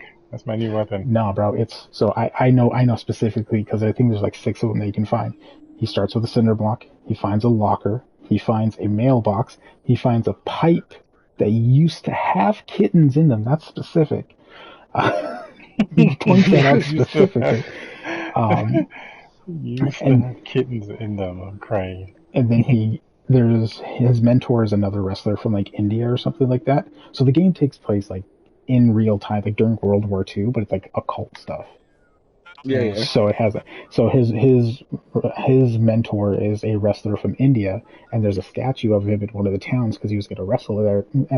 He was going to wrestle there that night. Weapon. Nope, that's a secondary ultimate weapon. His ultimate weapon is the alien ship you freed from the underwater base. I'm done. What? He's a vampire, by the way. Oh, he also has 3 transformations. One is his regular form, and then there's another one where he turns into a golden bat. And then there's another one where he turns into a superhero wrestling persona, which is known as the Grand Papillon, or the Grand Butterfly. And then you can evolve that into the Great Question after you complete his side quest. This is all for one fucking character. I have talked about the Tournament of Power for the dog. This is in Sea of Stars? This is in Shadow Hearts 2. Shadow Hearts. I don't think... Did any of them make it off of the PS2? No, because they were published by Midway, and I thought they were made by Atlas, but they're made by a company named Atis. That's just mean. Yeah. And then Shadow Hearts 3 turned to half porno because when the female lead transforms, she pretty much gets naked. Of course. Yeah. And her forms barely have clothing. Oh, I totally forgot one of the other characters. In Shadow Hearts 2, you end up meeting the main hero's cousin, who turns into Tsukiyomi, and then the Great Oni. That's his transformations. Jeez. Yeah. Tsukiyomi. And you also end up fighting Asmodeus. Asmodeus and Amon. And then you also fight, what was the other one? Astaroth. Your character's name is literally the God Slayer. Like, it better be. Because in the first one, you're fighting, like, all those, like, pagan, like, those, like, small town, like, pagan gods, so to speak. And so, like, you're killing all of them and stuff, and then you fight, like, a god of, like, living resurrection. So, like, someone used, like, the Book of the Dead to bring back their family or something, and that's what it turned into.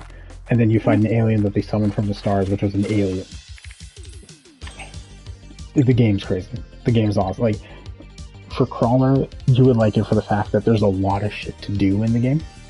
Like, there's a lot of shit to do in the game.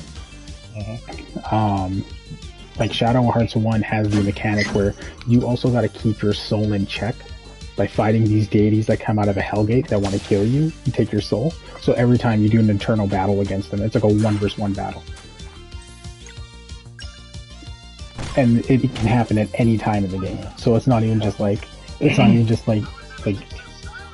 you hit a save point and someone's like, hey, you gotta like cleanse your soul from all the monster souls you absorbed, and you're like, yeah. They kind of had that mechanic in Falcon Sanctuary, where you gotta like pray to the shrine to purify all the murdering that you've been doing. That is the other one that I've been meaning to get into. That's when I can start to play. You know what I miss? That one's multiplayer, by the way. Yeah. You know what I miss about Hollow Knight? Hollow Knight is one of those few games where it's like it really sucks you in because of like the story and the atmosphere. And when I used to play it, I was on the bus, right? And I'd be coming to and from work, and it was like a 2-hour commute really. Like, it was fucking dreadful. Like, it was that sounds like Hollow Knight times. Bro, I'd be playing Hollow Knight on the bus, and I would just be going through the world exploring. And I'm very big on sound, which is why I love headphones. So I would just be on the bus and just in Hollow Knight. When I tell you that those 2 hours on the bus flew by, okay? Like 20 minutes? Bro, there were times where I'd look up and I'd see where I was, and I'd be like, I have to get to a save! Hurry up! I'm listening to you. I hear everything there. My man turned into a wheel? I'm watching, and I don't understand. So I'm just going to keep watching. And then he turns back to normal. The Majin Buu guy? Yeah, wheel, and then, okay. Cool, this guy... Oh, that's how you get across the tightrope watch spaces. Fucking slug. Right. Oh my god. This is the greatest character. Greatest character. Oh man, this game. I got Blasphemous. I got that. Let me check what's on my. Yo man, I'm surprised you haven't started Blasphemous. That seems like something up your alley for like. He's a fucking crab. I'm definitely. I can't get over this. Okay, this guy is just amazing. Also, I have it downloaded on the system. Same. I look at it every day. I'm like, I'm gonna play you one day, homie. Yep. One day. One day. There's so man. We need a hyperbolic time chamber IRL. Because there's Blasphemous. There's Death's Gambit I didn't finish. Right. There's friggin' Moon Scars. I don't know if you heard about that one. Like, I saw that one. Sorry, just to trail back to Death's Gambit real quick. I remember I did the one-off for it. I enjoyed it, and then I tried getting back to it, like one day off stream, and like that spark was gone. I'm like, well, wait, why? Why is it gone? Like, what's going on with it? And I think it's because like there's quite a few games that are like, oh shit, 1 sec, this is the time. Okay, anyways, where it's like, I think because Death's Gambit and Dead Cells are very similar in my head, maybe it's like, I gotta finish Dead Cells first before I get into Death's Gambit, but like, it was weird to me, like, I could be wrong, it's just how my brain's wired, but Because they're both good games. Yeah, they are. I kind of see where you're going there, but yeah, in in terms of like, yeah, no, they're not the same. No, they're not. I know they're not. But based on how the art style looks for both of them, I can kind of see why your brain would be like leaning towards that. So towards that. Yeah. You know what I mean? But yeah, Death's Gambit, trust me, it's not, bruh. And the story is so dark. Because that's the thing to me in my brain, like to me in my eyes, like looking at it, Death's Gambit and Blasphemous, I feel, are very similar in tone. I don't know in terms of like theme, because like I haven't played Blasphemous really, but I've read like I did a story analysis video, like I watched it because I'm like, look, it's religious. Probably gonna zone out halfway through. Bro, Blasphemous is, it's like they took everything Souls-like and like doubled down on it. But they did it well. They did it really well. They did it so good, bro. Like, I put it this way, playing that game, I almost felt like I was blaspheming, guys. No, and that's fair. Like that game is serious, man. Some of the bosses that you fight, and when you, oh my gosh, and they're like whole Christian crusade thing that they had, bruh, that game's a little much. Yeah, I was actually surprised that number 2 came out so well. Maybe it was just a time gap for me, because when I played number 1, 2, like I blinked and I was like, oh, Blasphemous 2 is out, and I'm like, I'm sorry, what? I didn't even see a commercial. Yeah, but no. So like, Blasphemous 2, they just dropped it. Not gonna lie, Blasphemous 2 had enough exposure in their DLCs from everyone playing. They didn't need to announce a sequel. They're like, a sequel's gonna happen, and people knew a sequel's gonna happen, which is fair. Like, you know, I missed out on that, but like they were like, yeah, no, don't worry about it. Sequel's gonna be there. You're gonna be okay on it. Like, it's just one of those things, and like. Yeah, that game I definitely need to give my attention to, because it's one of those games that's well done. You know what I mean? Like, yeah, it really is. And the way you get like all the little trinkets to get all the special moves and stuff. No, that one and Moon Scars, yo, some of the moves that you get in Moon Scars, oh my gosh. Like, I don't know if Wizard would hop into a game, but actually I think it has enough Souls element to it where you probably would enjoy it. Yeah, some of the moves that you get, oh my god. Oh, it's ridiculous. It's ridiculous. It's one of those games where it's like, yes, I paid money for this, and I can see why. Yeah. There's definitely a lot of games that are on the radar, but like, I unfortunately have to be choosy. But you know what, man? You are more than welcome to do what I did, which is just one-off all of them. The one-off and just see what clicks to you. Trust me, when you did that, I was like, perhaps something to consider, because there's so many. Like, I just pick a day on a Friday or Saturday or something and just go through a bunch of. Now you see, the thing is, part of the reason why I haven't done it is because my computer's crap, so I literally have to end the stream and then start it again to load up the next game or whatever the case may be. Right? That's definitely something that's in the back of my head where it's like, I would say give him a day, man. Like, not like a full 24-hour stream, but like give like sit down, play good for like minimum 3 hours, because 3 hours you'll know. And then like, that's what I kind of did. Else, like go through the week. Yeah. Good point. Because you're not going to burn yourself out that way. That's why I did it. Because like, I'm not going to burn myself out. And like, if things came up. Like, I didn't even finish most of them until like end of January, beginning of February. Yeah. Because life just hit me, so I was like, perfect. I'm fighting DuckTales over here. So there's the Pokemon fucker. DuckTales, fucking Daffy Duck over here. Excuse me. That literally is Daffy Duck. Yeah. I don't care what anybody from this game wants to say. That looks like that fucking Blaziken abstract. And then this guy's just a fucking... just a bird. Why the fuck was there a... What is happening in this game? Like, I'm paying attention to the story. I just... Okay. Yeah, but yeah, Crawler, that's what I recommend. Do a month of one-offs. That's a good idea, though. Chew through your library. Because then you'll be able to reprioritize what needs to be finished in your catalog and what doesn't. and you won't feel as bad. Yeah. A true thing still. He's a smart youth, man. I like you. Smart. I'm only smart because when it comes to time efficiency, time manage, yeah. But you see the difference is it's like obviously everybody has stuff going on, but it's like, you know, based on private conversations, like the shit that's been happening on my end, it's like, yeah, doesn't leave a lot of time to, you know.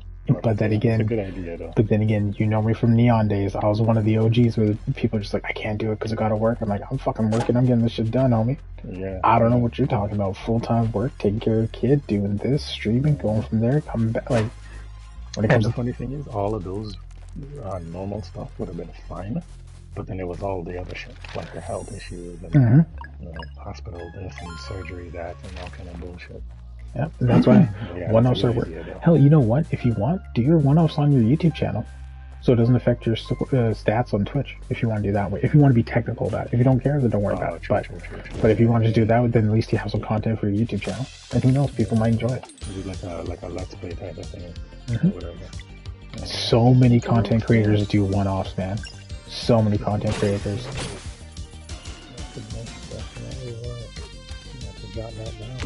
Yeah, man, because I have a bunch of games like those obscure out of the park ones, but it's like they're so good. Like it's not like they're stupid, and it's like it's not like it's a situation where it's like I am doing it.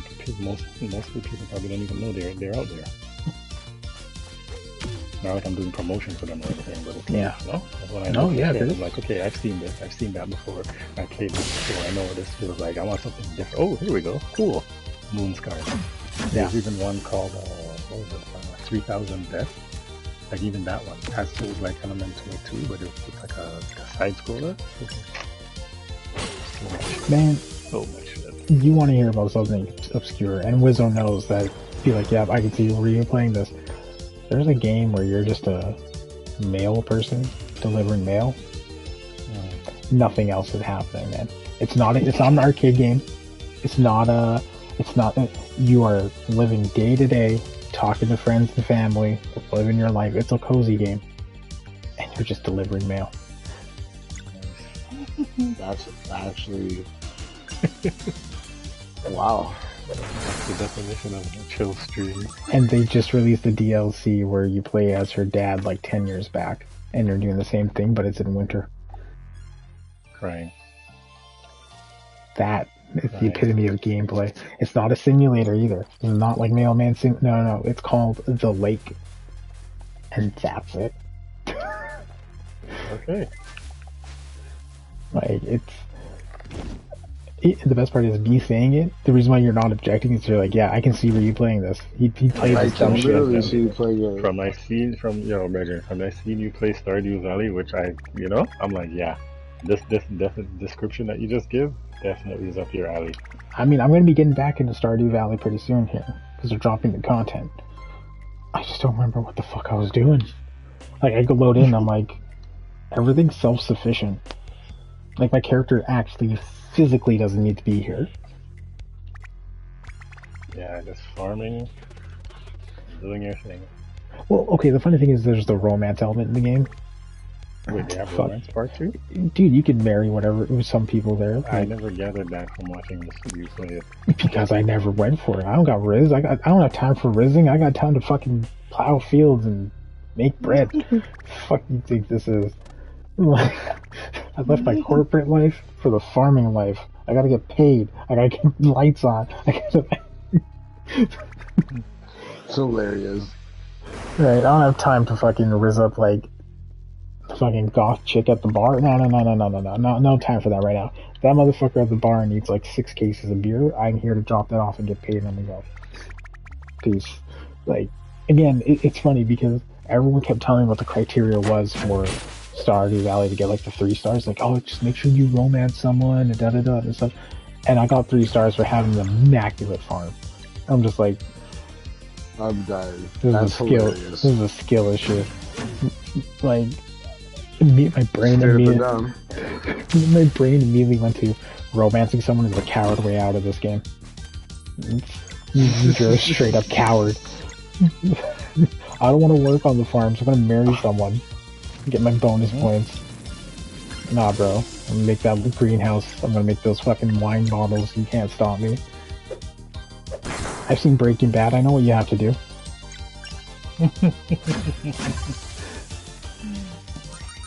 No, the only reason why I played Stardew Valley is because, like, I used to play Harvest Moon when I was a kid as well, and then just kind of fell off. So I was like, okay, let's try the Stardew Valley game because I've seen it before and it looked cool and everything, and I was like, let's try it out. Let's see. Legend grows.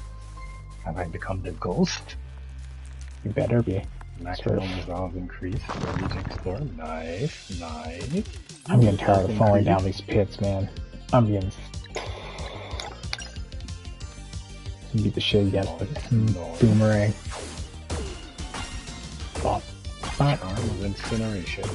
Enemy struck by black powder bombs captured by nearby place. I don't. Well, I'm trying to remember if I used a lot. I don't think I used. I think I used those. Yeah, I used a lot of items actually. I don't know what I'm saying. I used a lot of items to Ghost of Tsushima. You kind of have to at some point. Used a lot of what, sorry? Items like the powder bombs and things like that. Yeah. No, I read in half the time I forget I have them. It's straight up sword fight for me. Use the fire paper. You gotta use the fire paper. The flame of the sword technique. Yeah. Well, there's a fear build, right? So if you want to go with that option, that's a build where if you kill someone with your fire sword, they're just looking and be like, "You're a monster." And I'm like, "Yeah, you're evil." Yeah, that's fine. It's okay. I'll figure it out. This one I try to kill them in the most brutal ways possible, because then half the other enemies drop on their ass and they're like, "No, he's exposed." And I'm like, yes. All right, here we go. Wizzo, what's your gameplay style in Tsushima? In Tsushima? Yeah. Because Crawler just said he likes to be brutal, so he likes to put fear into people. Brutal and stealthy. Oh, it's yours. I like to dun them and they don't even know what happened. Honestly, I really like the swordplay. I'll use bows and stuff like that to I use bows in Tsushima like I use them in Souls games, like just to pick off enemies on the outside. But I like that. I like that. You know, that whole old school. You know, that one guy that you ever seen Fear? What is it? Not Fist of Legend.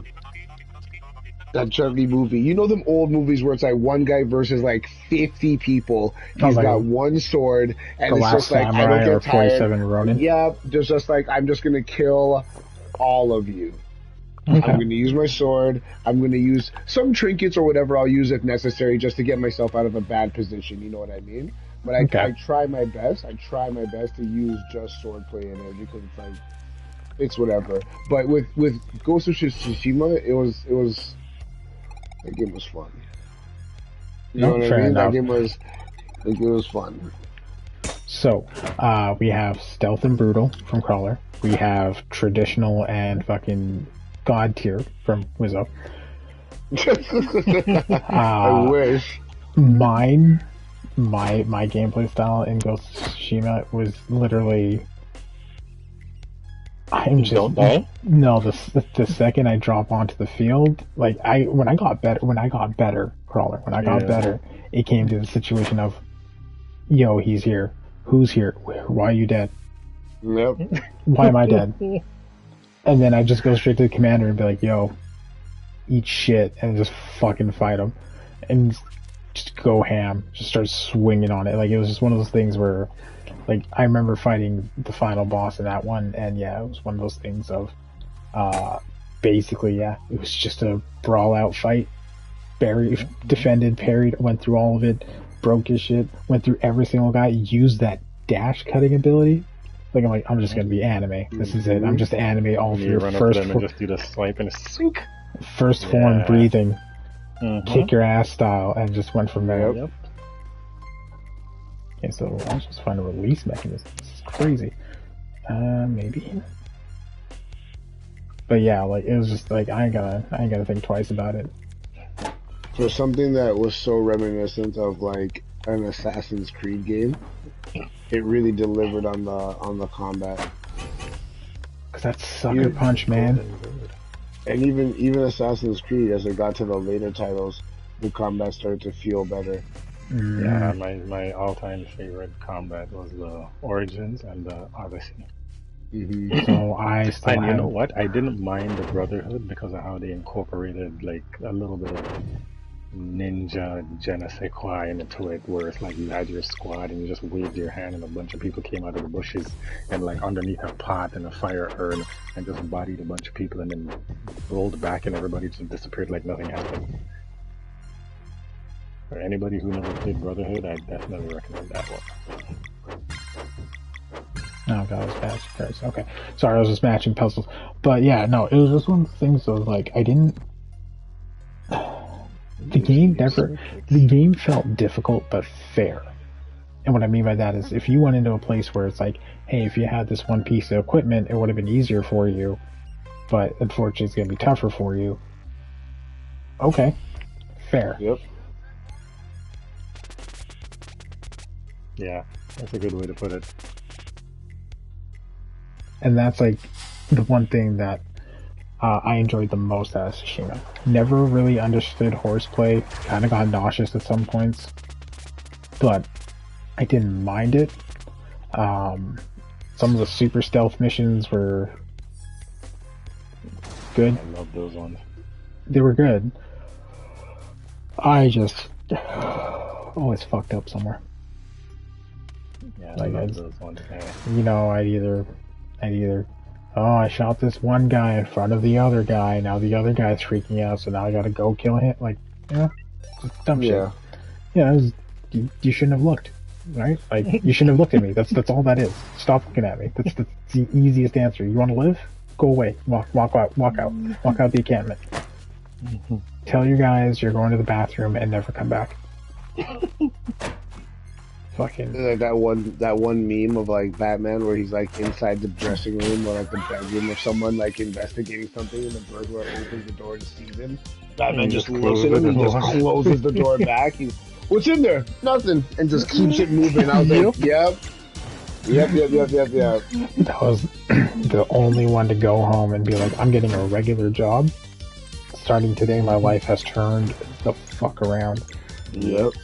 Because I think if I remember correctly, I think earlier in that episode, Batman beats the shit out of him. So he's like, he sees him again. So when he sees him again, he's just like, Not dealing with it twice. We're not doing this again. Yeah. I shine. That's the one thing. Okay, so do you guys know a content creator named Caleb City? No. Caleb City? Yeah, he's done some funny shit. He does mainly like video game memes and shit like that, or like some weird things of like this guy didn't wash his hands in the bathroom, now he's touching shit, and it's just like internal freak out type skits and everything. So he did one where it's like the minions just don't know when to quit. It's just the funniest shit because he's like, yeah, now I got you, and he just beats the shit out of him again. He's like, okay, you got me good that one time, but this time just beats the shit out of him again, and he's like, man, I don't know why he's still doing this. Like, I don't even want to infiltrate this base no more. Yeah, that's right. I'm stronger than... And he's just like, okay, he said you're stronger than me, so now I have to take you out.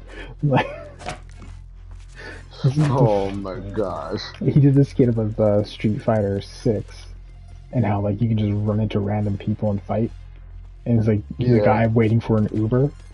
And then, like, the creative character just comes flying out the gate around the corner to fight him. He's like, no, I'm waiting for it. And he just goes to the fight screen. And he's like, oh, man.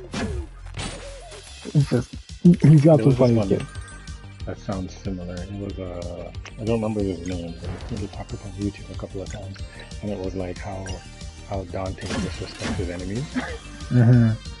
And it's like, it's him, like, pretending to be Dante, and then he has the enemies or whatever, but he's basically putting them in a situation where, like, they come up against Dante, and he's just, like, shit-talking them, and just doing the most, and just disrespecting them, because it's like, he's never had a chance. Since he never had a chance, like, why are you even here? So, the wild thing about Devil May Cry and Dante, though, is, like, this is a guy that literally rode a rocket launcher out of a fucking building and then ran down a tower. And even in his depressed moments, he took a motorcycle straight to hell And like, I never understood that because it was never clear. It was never clear that Devil May Cry 2. They never cleared out. They never cleared out. They never address it. It's like they just go on with this series like Devil May Cry 2 doesn't exist. It's like fuck yourself. Well, and Devil May Cry 2 is the biggest crux of the situation because 3 he finds his brother. 1 he loses his brother, and 2 is his depression era. That's why he's like all edgelord and shit. And like no one mentions that. No one says, "Oh yeah, he's depressed in this arc right now." That's why he's not like woohoo and all this shit. Like he lost his fucking brother. He's upset about that. I'm like, yeah, I'd be upset about that too. And so like, it's just so funny how it is though. And we got more things. Kill him.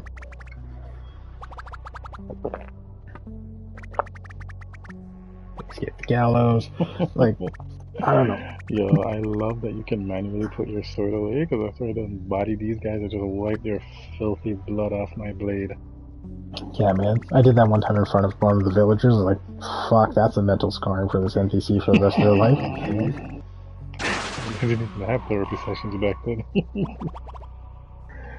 You poor thing. He fights like a demon. I say, yes, spread the word. Okay, so it looks like I'm done here.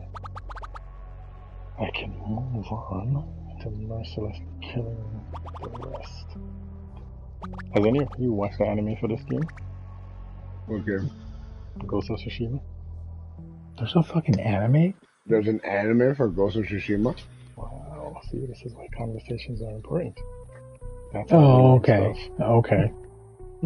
Okay. Okay. Sure. Why not? You know what? I'll let you have that. I'll let you keep that W. No. I'm not. It's not a shot at you guys. I'm just saying, like in general, when everybody wants to be like, oh, antisocial and shit. It's like, how do you don't learn shit unless you talk or open your mouth and say something. Man, I ain't fucking antisocial. I'm just anti-talking. No, not you. I'm just saying in general. No. You guys are taking that a little too far now. Hold on a second. Let me see if I can find the news for you. Have you seen the Devil May Cry anime? Not the new one coming out. I don't think it's old shit one. Yeah.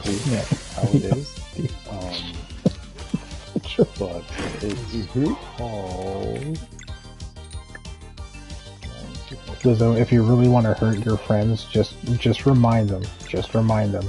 The fact that we have good Castlevania animes, the fact that we're getting a good Devil May Cry anime, is because it took a brown guy to go in there and be like, we're just gonna fix this. Nice. Yeah. Ave Shankar is there's the name, right? There you go. That's his name. Ave Shankar. He's the producer that's helping out with all the animes on Netflix. Took a brown guy to be like, yo, you know what? We're just gonna fix these fucking anime stories. Alright, what's this way? Because that other way has progress. That exit. If I can find this thing. Because now it looks like there's rumors that they're making an actual new one. So it's kind of overshadowing the one that I'm trying to tell you guys about. I don't remember the name, but I'll remember it if I see it. Oh, this is wild. So, okay, never mind. This is weird. I'm dumb. I was going the right way to begin with. Sorry, chat. Let's get this fixed.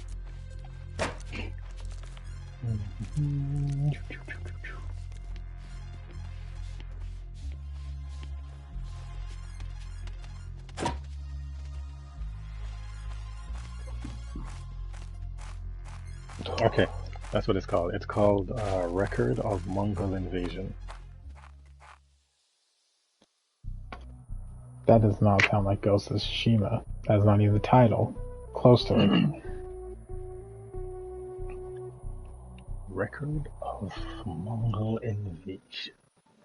Yeah, like I said, it plays out differently. But that is the equivalent. Okay, I'm just gonna say it right now. This is the equivalent of saying, "Hey, did you see that new anime about that guy who fights that alien from outer space, and like then he ends up having to fight other aliens from outer space, and like then he has to congregate to another alien world to fight other aliens from outer space. I'm hearing a lot of aliens. Yeah, it's called One Punch Man because he fights a Namekian looking fuck. Right? Like, that's exactly how it sounded to me. Oh god, it's an action game. Now, I will see it. It's just, no one would assume that's Ghost of Tsushima, you know what I mean? Mm-hmm. That's that. You're playing Magic the Gathering in this game. Cool. Fuck. Damn it. Okay. Well, that's easy. 5 years ago.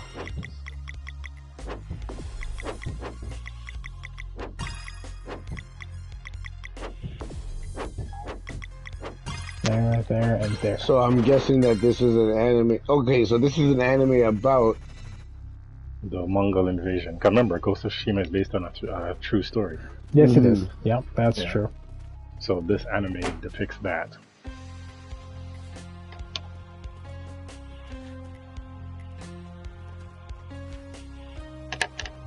That's wild. Okay.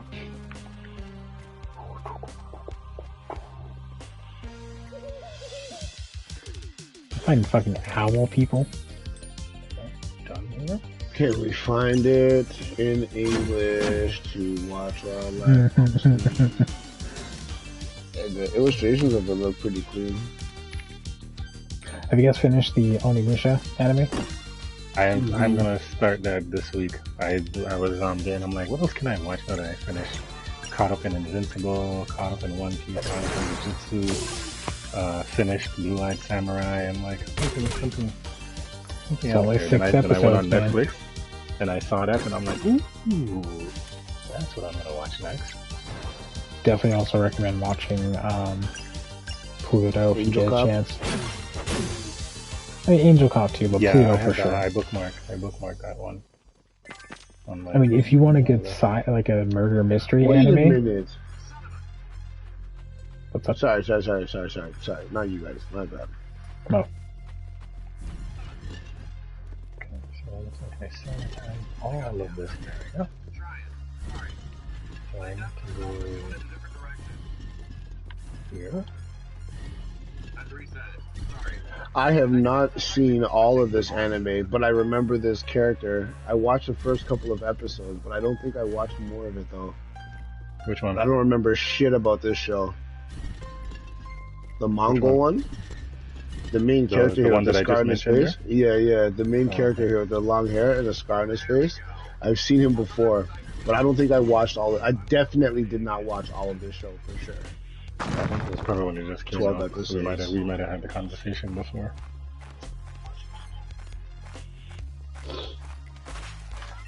The generosity of a lady astonishment. There's still 8. That's wild. Angel Beat? Oh man.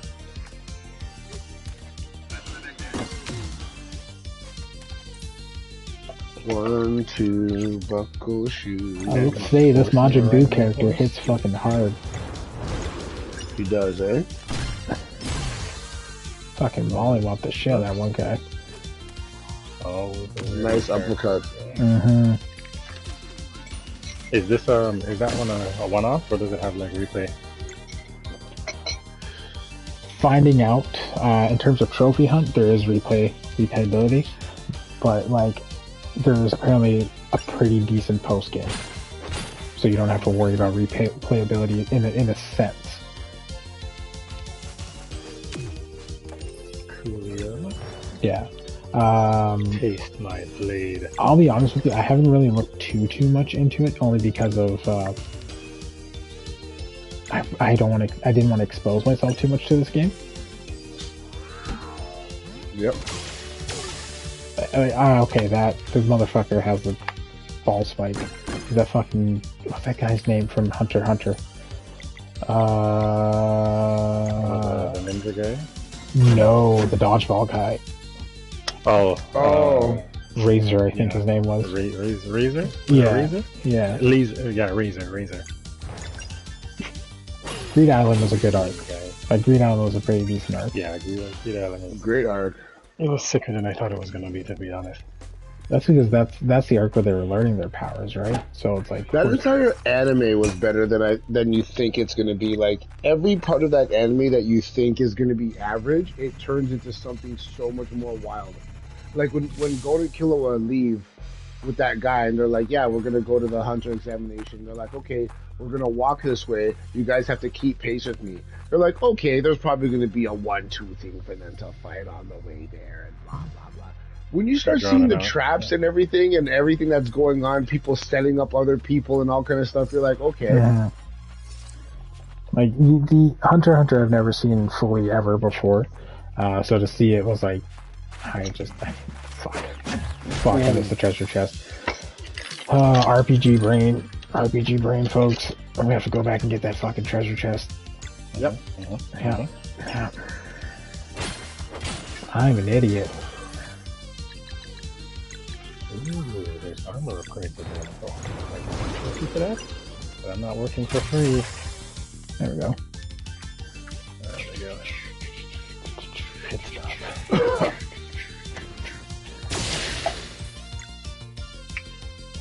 Yeah, let's go ahead. I'm sorry, is that owl wielding something that looks like a feather? That looks like a sword. Yeah, it's a feather sword. You ever seen one before? Sorry, that's just fucking like going across. It's called a Ford. Yeah, there you go. It's +2 on speed.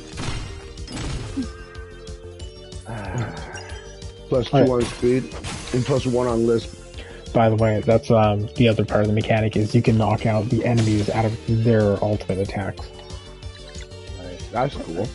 Now I'm gonna shiv this guy with the power of the moon and poison. I kind of don't know what I want to play right now. I'm gonna have to just start going through the catalog shit, man, like you guys were saying.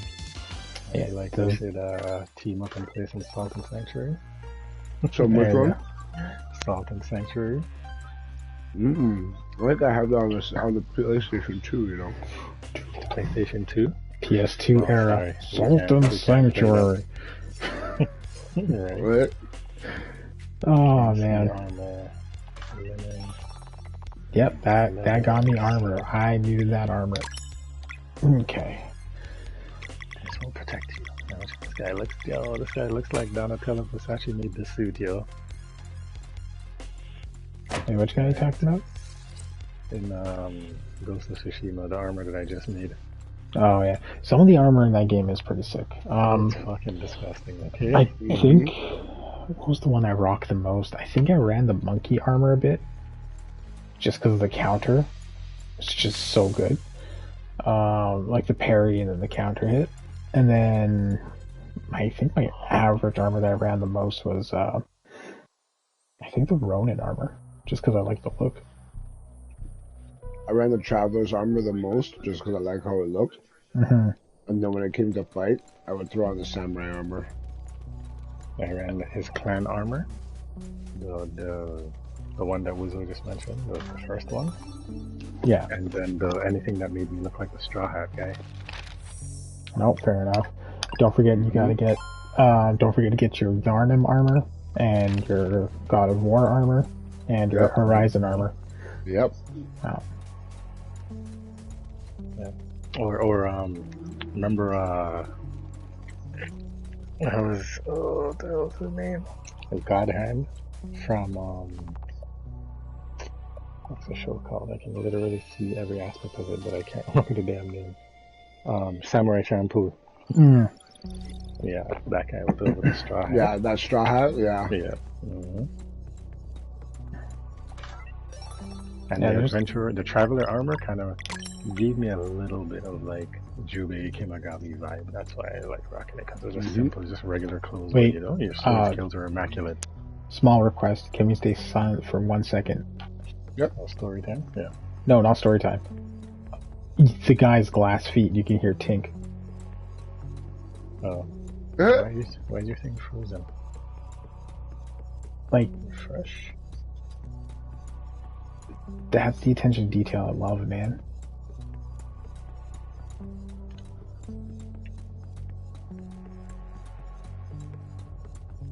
Like, I know this is gonna sound dumb, but Ni no Kuni, when you see the character actually go up the steps one at a time, I lost my fucking mind. Yep. There Because was a game I was playing recently where they did that. I can't remember which one. Was it the Parasite Eve? I can't remember, but I saw that and I noticed that too. But so I'm right there with you, Ryu. like You're talking about the Wrath of the White Witch, right? yeah, like just going up steps for some fucking reason made me lose my mind because it was every individual. I'm like, oh, stairs actually matter. Because normally what you remember is when they're going upstairs, when they put them in games, they literally just glide up them. Yeah, yeah. Like that one step covers 7 steps. I'm like, I wish I had that when I was late for school. Fucking. Mind you, I fully even have, like, oh, speaking of which, speaking of how ridiculous the backlog is, I have Ni no Kuni 2. Yeah, so I got halfway into Ni no Kuni 2 and I just stopped. It's sealed, Bridget. I don't think I like tower defense in fucking RPGs. For the Ni no Kuni? Because yeah, Ni no Kuni 2, you do that. You have to do like yeah, and like I don't like that. I think it's just because. Oh my god, the crow. Djibouti. Alright. Who's that Bloodborne looking guy? Like, which one? that guy right there with that little square, that triangle looking hat. Oh, the Blaziken looking motherfucker? I don't know. Jesus. But we're gonna fight them. So these are the 3 elder gods for this world that you're in now. Or do they transcend time and space? I think they just oversee a tower and they're just really full of them fucking selves. So, okay, Daffy Duck has a bazooka. Oh, Abstract? Is that the one you're talking about? Yeah, Abstract. Abstract. Well, I guess it's like a play on words. Abstract. So it's Ratcheter. Yo, this Abstract. guy literally looks like Darkwing Duck for real. Yeah, it's fucking wild. And then brother Cassigan. Yo. The fuck out of here with that combo. Oh shit, you have to fight me? Yeah. Okay, he's a soul splitter. Those car batteries? Those are fucking claymores. They're wary of the man that fights with his arms folded. Oh, 54, nice. fuck. Oh, he takes his soul? Nice. Okay, Majin Buu's out here. It looks like he's blob inside of a gelatin suit. That's what he is. Okay. He's not leaving the Krang alone. You know what? I respect it. I respect it. Krang. Okay. They're showing us his origin story. Alright, let's do this, Razor. So what's with this roulette system now? Those 3 green skulls, is that what he's weak to, or like what's going on? Is that for you or for him? So he's preparing an ultimate attack, right? Basically, so the countdown? Yeah, so basically there's the timer before his turn starts, and I have to take out 1 lunar, which I did. I took out 1 lunar ability, and then I have to hit him with 3 poison abilities, which Sayori has access to take him out of his ultimate attack so I don't suffer severe damage. So what if you didn't have someone that has poison attack and you're just pretty much fucked? Kind of have to defend or live with it, yeah, basically. It was like, just take it on the chin. Yeah. Okay, so that's the countdown for your special. And then the grayed out half moon or crescent moon, that's the special. No, so the crescent moon is lunar, so like, those are the elementals, right? So there's lunar, poison, magic, and solar. So basically they're saying his special is gonna have poison in it. No, they're saying you need to take him out with these abilities to cancel his special. His special is completely separate from the whole thing. Yeah. I mean, I'm not gonna lie, I low-key want to see what the special is, but, you know. Oh, he did it. It wasn't fantastic. Oh, okay. Never mind then. I thought it was gonna be like the actual protagonist, where they do the little animation. This guy lined you up with a rocket launcher to your face. This guy even took the proper stance. Bonus AoE. Let's check this out.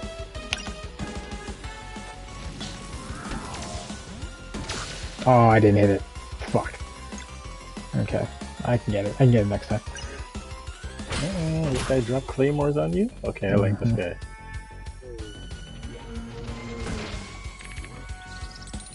Arcane Sun. So where it says combo, you have to fill up that whole diamond to do anybody special? No, the diamond is for the ultimate ability. The combo has its own 3 tiers. I gotta figure this out. This man just played dodgeball with the friggin', what was that, a sun? Mm-hmm. Sunbeam? Cruel sun, man.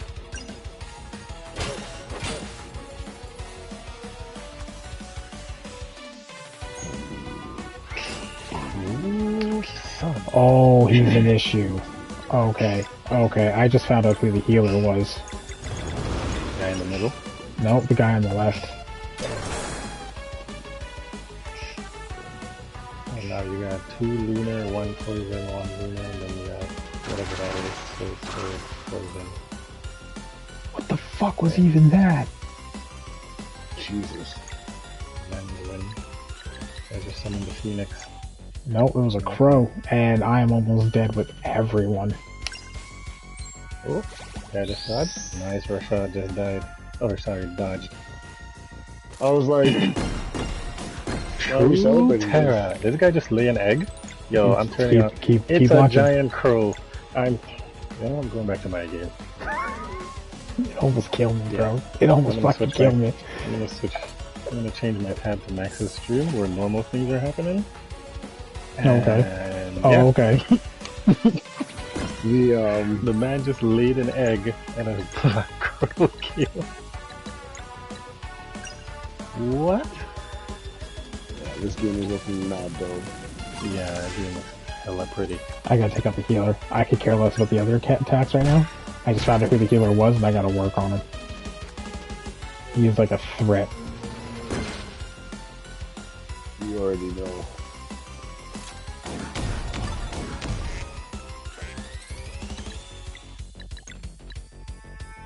Is that a pipe? Does Dartman Duck has a pipe? Cruel Sun. Mm-hmm. Let's try and do it again. Yeah. Ooh, 60, nice. Yeah, got him. Perfect. That guy's defense is insane. Okay. Oh, do you want to see his ultimate? Let's. You know what? I need his ultimate.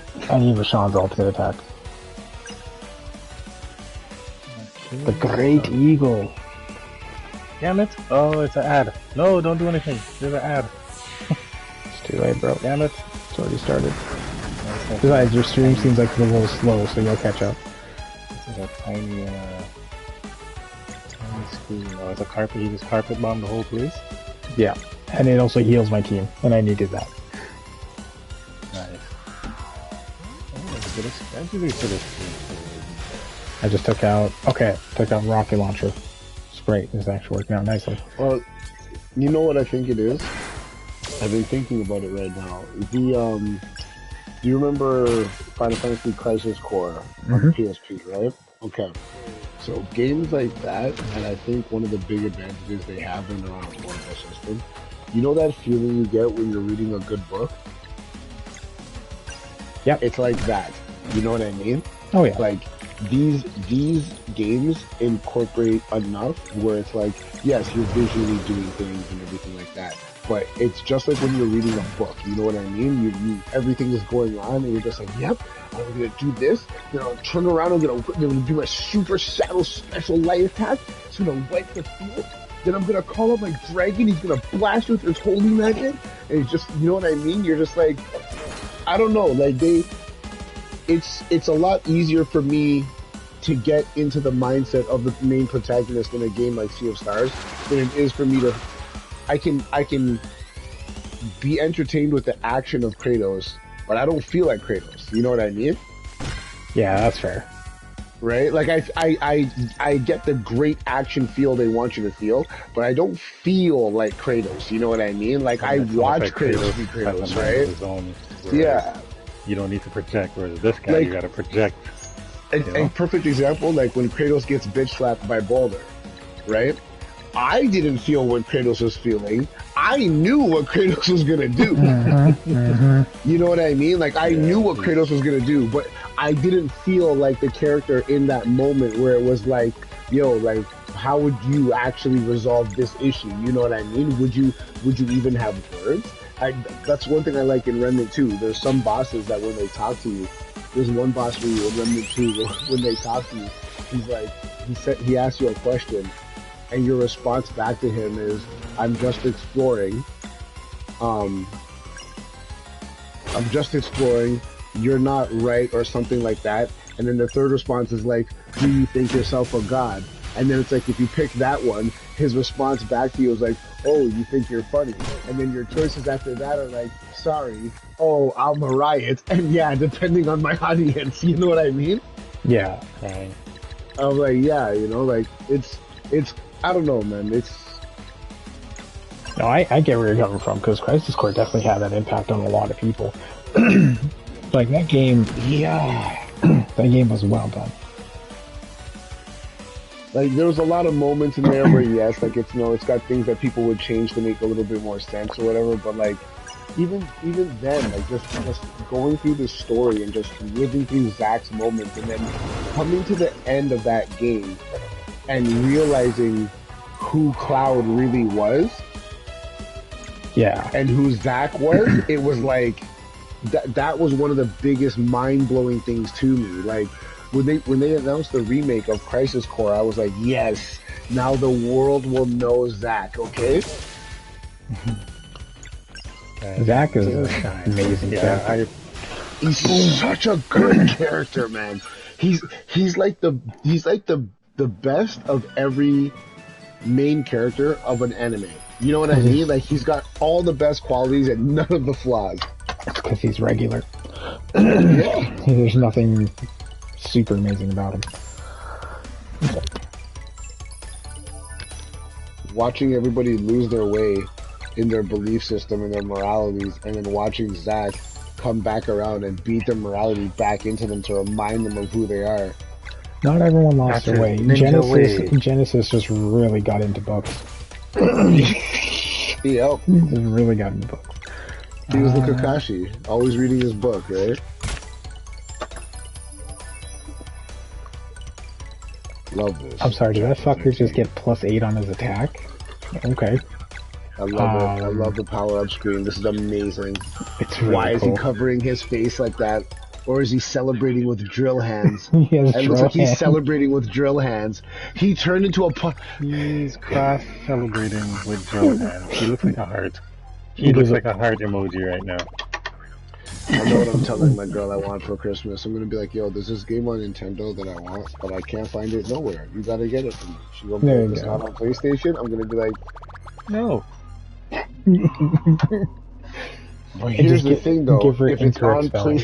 If it's on PlayStation, that means I have to bring the PlayStation here. That makes sense. At least the other way, I can play wherever I am. I remember the days when I was playing Monster Hunter on the Switch. She was so happy because I never brought my PS5 over, right? Sorry, cutscene. Bird people.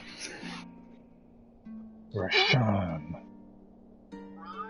I've been watching Comics Explained covered Invincible, and I just got to Twin Sons. Yo, they're normal. They're normal. What? What the hell? Is that the cyborg girl? See, like, this is what I'm talking about in moments of games like this. Like, yo, my stream is really behind for real, bro. Refresh. That's Rashawn? Yeah, but I would say refresh if you're behind. You know what I mean by when I say, like, what I mean? Like, this is the moment I'm talking about in these games. Yeah, because here's the thing now. So this is another thing I like about writing. It's no longer about Valere and Zale. It's no longer about them. The game is about these two. This is literally how JoJo writes its fucking anime. You have your main characters, which is Valere and Zale. They're two Solstice warriors going out there to save the world. Fuck that noise. We're talking about the two immortals in the corner over here. Yep. Your support characters.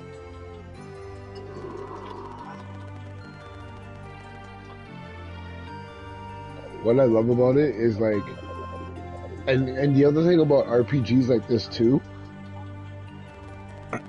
they have to have good pacing. So it's like, as you play and you unlock more story, like, that's the best part about these games, right? Is like getting that fit story. bit of story, and then you meet the one character who's like, "Hey, wait a minute, what are you doing?" "So you finally got Excalibur. Thanks for doing all the work for me." "What? Ta-da! Turns out your right-hand spearman was actually the head vampire this whole time, and you've helped him blot out the sun." It's just like those are the moments where it's like when they happen in RPGs. There's so Lavitz's death in Legend of Dragoon. Yo, Legend of that Dragoon. thing, Bridget, Right? that thing Like, almost had me like how Ace almost had me, okay? Or sorry, how Ace had me in One Piece. like the game starts, Ryu. Sorry, I don't know if it's the same thing for everyone, but everyone we've spoken to says the same thing. The game starts, Lavitz is on your side, and every fight you get into, Lavitz is your powerhouse guy. He comes in and he fucks shit up. You're like, Lavitz, you're the man. He gets killed, and they give you this fucking Prince Albert with his little skinny body and his long hair and his cape, and you're like, who is this that you're giving to replace Lavitz? How dare you? But then Albert turns into your glass cannon. I see what happened. Sorry, I don't mean to cut you off. I just realized what happened. So, you know how Rashawn can turn to that eagle, right? That you saw with the ultimate attack crawler? That scene was a memory of him and the Fleshmancer talking, and he's like, "Yo, man, thanks for giving me this gift and making me transmute into this giant eagle. It takes a hybrid soul." He took one of those fuckers' souls, like one of the races, like the people, he experimented on them to give him this ability.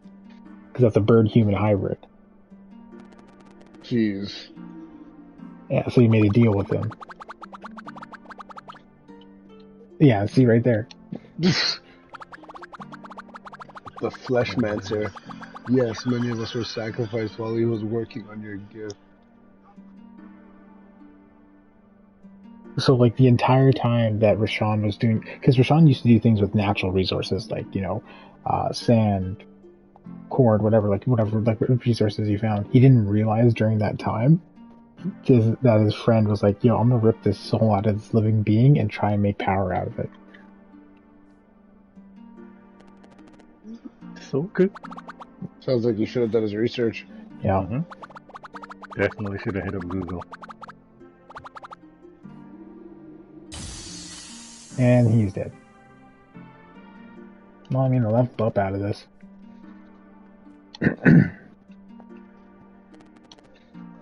Wow, the way this bear just picked this guy up and flung him.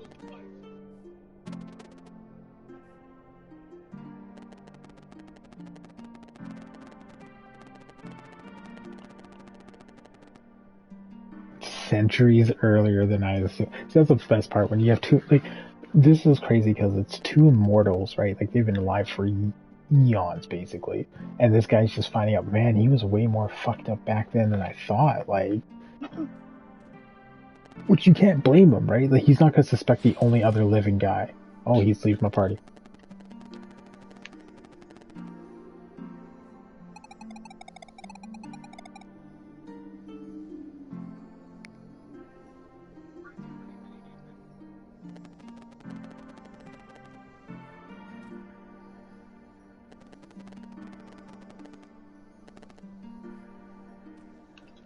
Geez, this guy just has a portal on command, eh? Just snaps his finger. Yeah. And now we have a puppet. This guy said, "I got a debt, but hold this puppet."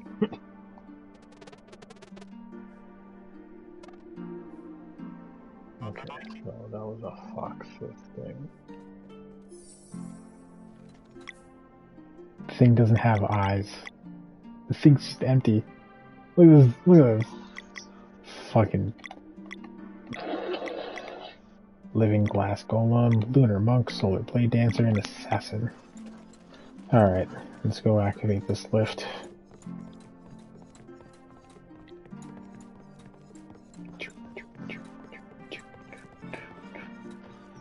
This game, though, I will say in terms of party members, everyone feels a bit balanced. Like, no one feels underutilized in any sort of way.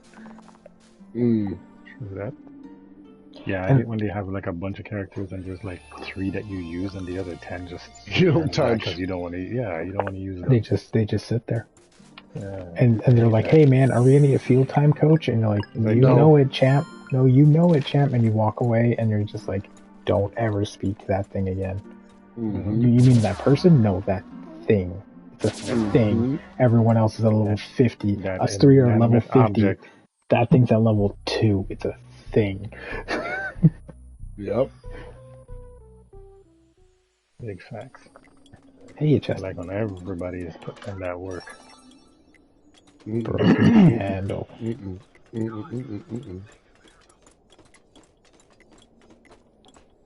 Alright. That is terrifying.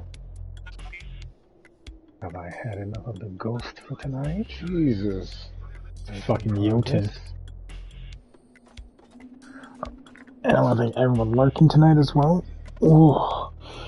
Glad everyone's enjoying Sea of Stars because I'm enjoying it just as much. As I mentioned before, and I know Colin wasn't noticed, but I sound like a broken record because I'm an old man. It sounds like he's actually old. Dude, I feel old. Anyways, I stream because I want people to enjoy the journey. I'm not going to do crazy super things. I just want people to enjoy the journey of what I'm streaming. That's like the whole reason why I stream. Like, I could play things like Dark Souls and shit like that and really take my time to try and master them and get great. I just want to enjoy the journey, man. Just, I shit my pants, you shit your pants, it's a good time. Right? Like, Wizzo screams like he's being like a Wayne's brother in Scary Movie 1. It's all good. It's just... All I saw was Marlon. All I saw was Marlon's face just now. Yeah, man. It's one of those things, like... I remember the era of parody movies. Some of them were just wild and out there. Bro, the best ones, some of the best ones were Van Wilder, yo. Oh my gosh. Van Wilder's Van Wilder? Oh shit. Is that Saiyan Pod?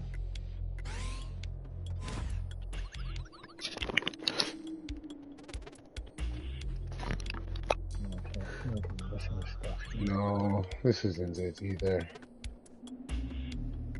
See, I love the fact that we're all playing different games right now. We're just kind of just chilling with it. That's what I prefer. It would have been hilarious if we could do a triple stream, so you have 3 screens on at once. Oh yeah, the multi-stream stuff.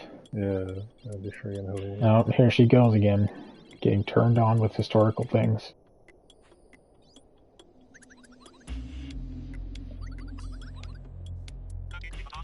Is that the supercalifragilisticexpialidocious? Yes, it's been here for eons. That is a wild thing to say. Yo, that's actually one of that's actually one of my big parent goals, to take the kid to Disneyland during the winter, like during her birthday month. You know, and experience the Christmas season at Disneyland. Mm-hmm. Yeah. Never been able to because all my retail jobs, you don't get days off during Christmas season, right? You're not allowed, basically. Yeah. It's like, hey man, I booked these tickets. Got a man's job, right? like, hey man, I booked these tickets to go to Disneyland. Can I go? No, you're not. Great. I'll take those. I'll go. It's like, it's Christmas time, so it's super busy. We don't need a lot of people here. Outside of these people. So I'm gonna take time off. You guys run the store. Yeah, I hated that. Yo, Rio, run me those tickets. Right? Yo, I got written up. Did I tell you about that? Okay, I don't know if I told you that story. So I took a vacation during the blackout period. I booked it way before blackout period was announced. Everyone's like, yeah, it's fine. Then it gets announced. Hey, we might not. No, I'll take the ride up, but I'm going on vacation. Like, that's sorry. Like, you guys agreed to it back in March. Yep. It's September. Not my fault. So, and they're like, okay, like, just know we have to write you up as an example. I'm like, go ahead, write me up. If I'm gonna dispute it. Example. I'm gonna dispute it immediately. It sounds like you disrespected a feudal lord or some shit. Yeah. Hell out of here. Oh my god. Those are the best ones when they're like, okay, but just so you know, we're gonna have to write you up. It's like, okay, well, just so you're aware ahead of time, I'm not gonna sign it. So I don't know if you wanna mail it to me or. Can you send that to my? Can you send that to my Inquirer, and they'll read over the terms and agreements, and then I'll sign if it's applicable to me. Yeah, exactly. That shit was amazing, bro. Fucking read. Once I learned I didn't have to sign write-ups, I was just like, hey, if you don't agree with them, you don't have to sign them. I was like, thank you, Dr. Bob. Yeah, I'm like, no, I'll agree with it. And then they look at you like, it's the best. They don't know what to do. They're like, but we're writing you up. It's like, okay. Like, I'm not gonna sign it. And then they look at you and it's like, but you need to sign it. So you're like, alright. And then I remember that one time, one was just like, that you need to sign it, otherwise we're gonna sit back here until you sign it. I get paid either way. Yep. Like, you telling me not to, oh, there's a conch there. I love that in restaurants when they're just like, well, you know what? We're gonna sit here until this happens. I'm like, no, you're not. You're gonna sit here until the fucking shit starts to roll out. Yeah, basically. The moment that the kitchen gets busy, you're not gonna give a fuck about this conversation. So I'll never forget it. Yeah, we're giving you a write-up. Okay, cool. I'll see you guys tomorrow. We're giving you a write-up. Okay. Did you want me to take it home, or did you want to keep the copy of it? Like, I don't know. I don't know. Just so you know, whether you sign it or not, it's going to be in your file. Great. It's file unsigned. It'll be in my file unsigned. I don't understand. That you're telling me. Yeah. Get the fuck out of here. Some workplaces, like the cell phone industry in general, is just it's the dumbest. Like they're just like we need you to sign this document. Why? Because like you shouldn't be doing this. Like you should be working every day. I'm like, I work in sales. If there's no one here, what am I to do? What am I selling? Go there and generate sales. They won't allow us outside the property line to talk to customers. What do I do? Thank you. Like it was just the dumbest thing. Well, there's got to be a way you got to advertise this. Yeah. Yep. By having your marketing team advertise. You hired a $1 million department to do this job. Why are you telling me to do this job? Thank you. Yeah. Let's not forget you're paying me, what, 18, 20 bucks an hour? Yo, that's what it was. When I used to work at this kiosk for wireless, Generation Wireless, I sold Rogers phones, and it was the same thing. They'd be like, customers are walking by, you gotta try and snag them. I'm like, I'm sorry, what? I'm like, let me tell you something about cell phones, okay? People either need a new cell phone or they need a new plan. It's one of the you don't need to sell a cell phone. No. When someone walks into your store, it's because they're looking to upgrade or they're looking to change the plan. And very rarely are they looking to change their plan because they know they can just call in and do that. The only time they're going into a store is because you want a new phone. So here's the funny thing about that. I never made an effort to upsell on a phone. I always upsold on the plan because where do you make your commission? You make your commission on the plan. Yep. Why'd you sell them an iPhone 8 on a $100 plan? Because they wanted a $100 plan. I'm not. Yep, I didn't give them the unlimited data for $180. You know what I mean? It's not what they needed. Like I don't know what the issue is with this right now. Like I'm sitting here like you should have got them more data. She's 65 years old. Like she lives at home. She can barely function. The company money. I had them on a plan for 3 years. Like I'm sorry. What? That's how it was, Caller, when I used to work for them. Same thing. Titus, Telus, Rogers, Bell, same shit, man. Here's the thing that Wizzo can agree with. I don't understand being yelled at for doing a good job. Yep. So once that happens, I just stop. Yep. Because it's like I sold a 3-year contract and I sold a new phone, but it's like I didn't sell them the ultra data package, and it's just like, well, you got to sell the ultra. It's like I just got you two. I got a whole family. Yeah.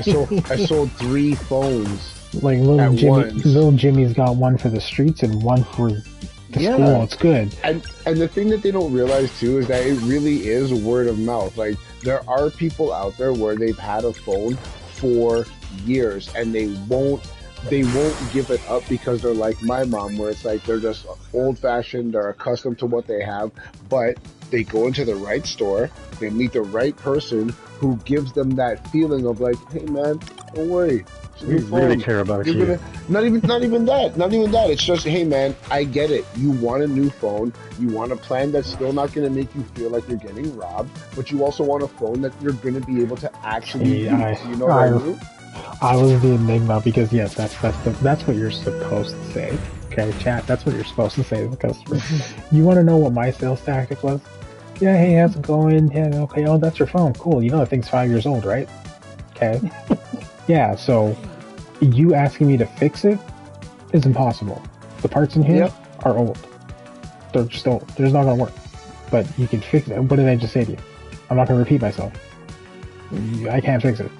Like, it's old. Like, I went with the most common sense answer. Like, look, I understand where you're coming from. I get you want me to deal with this.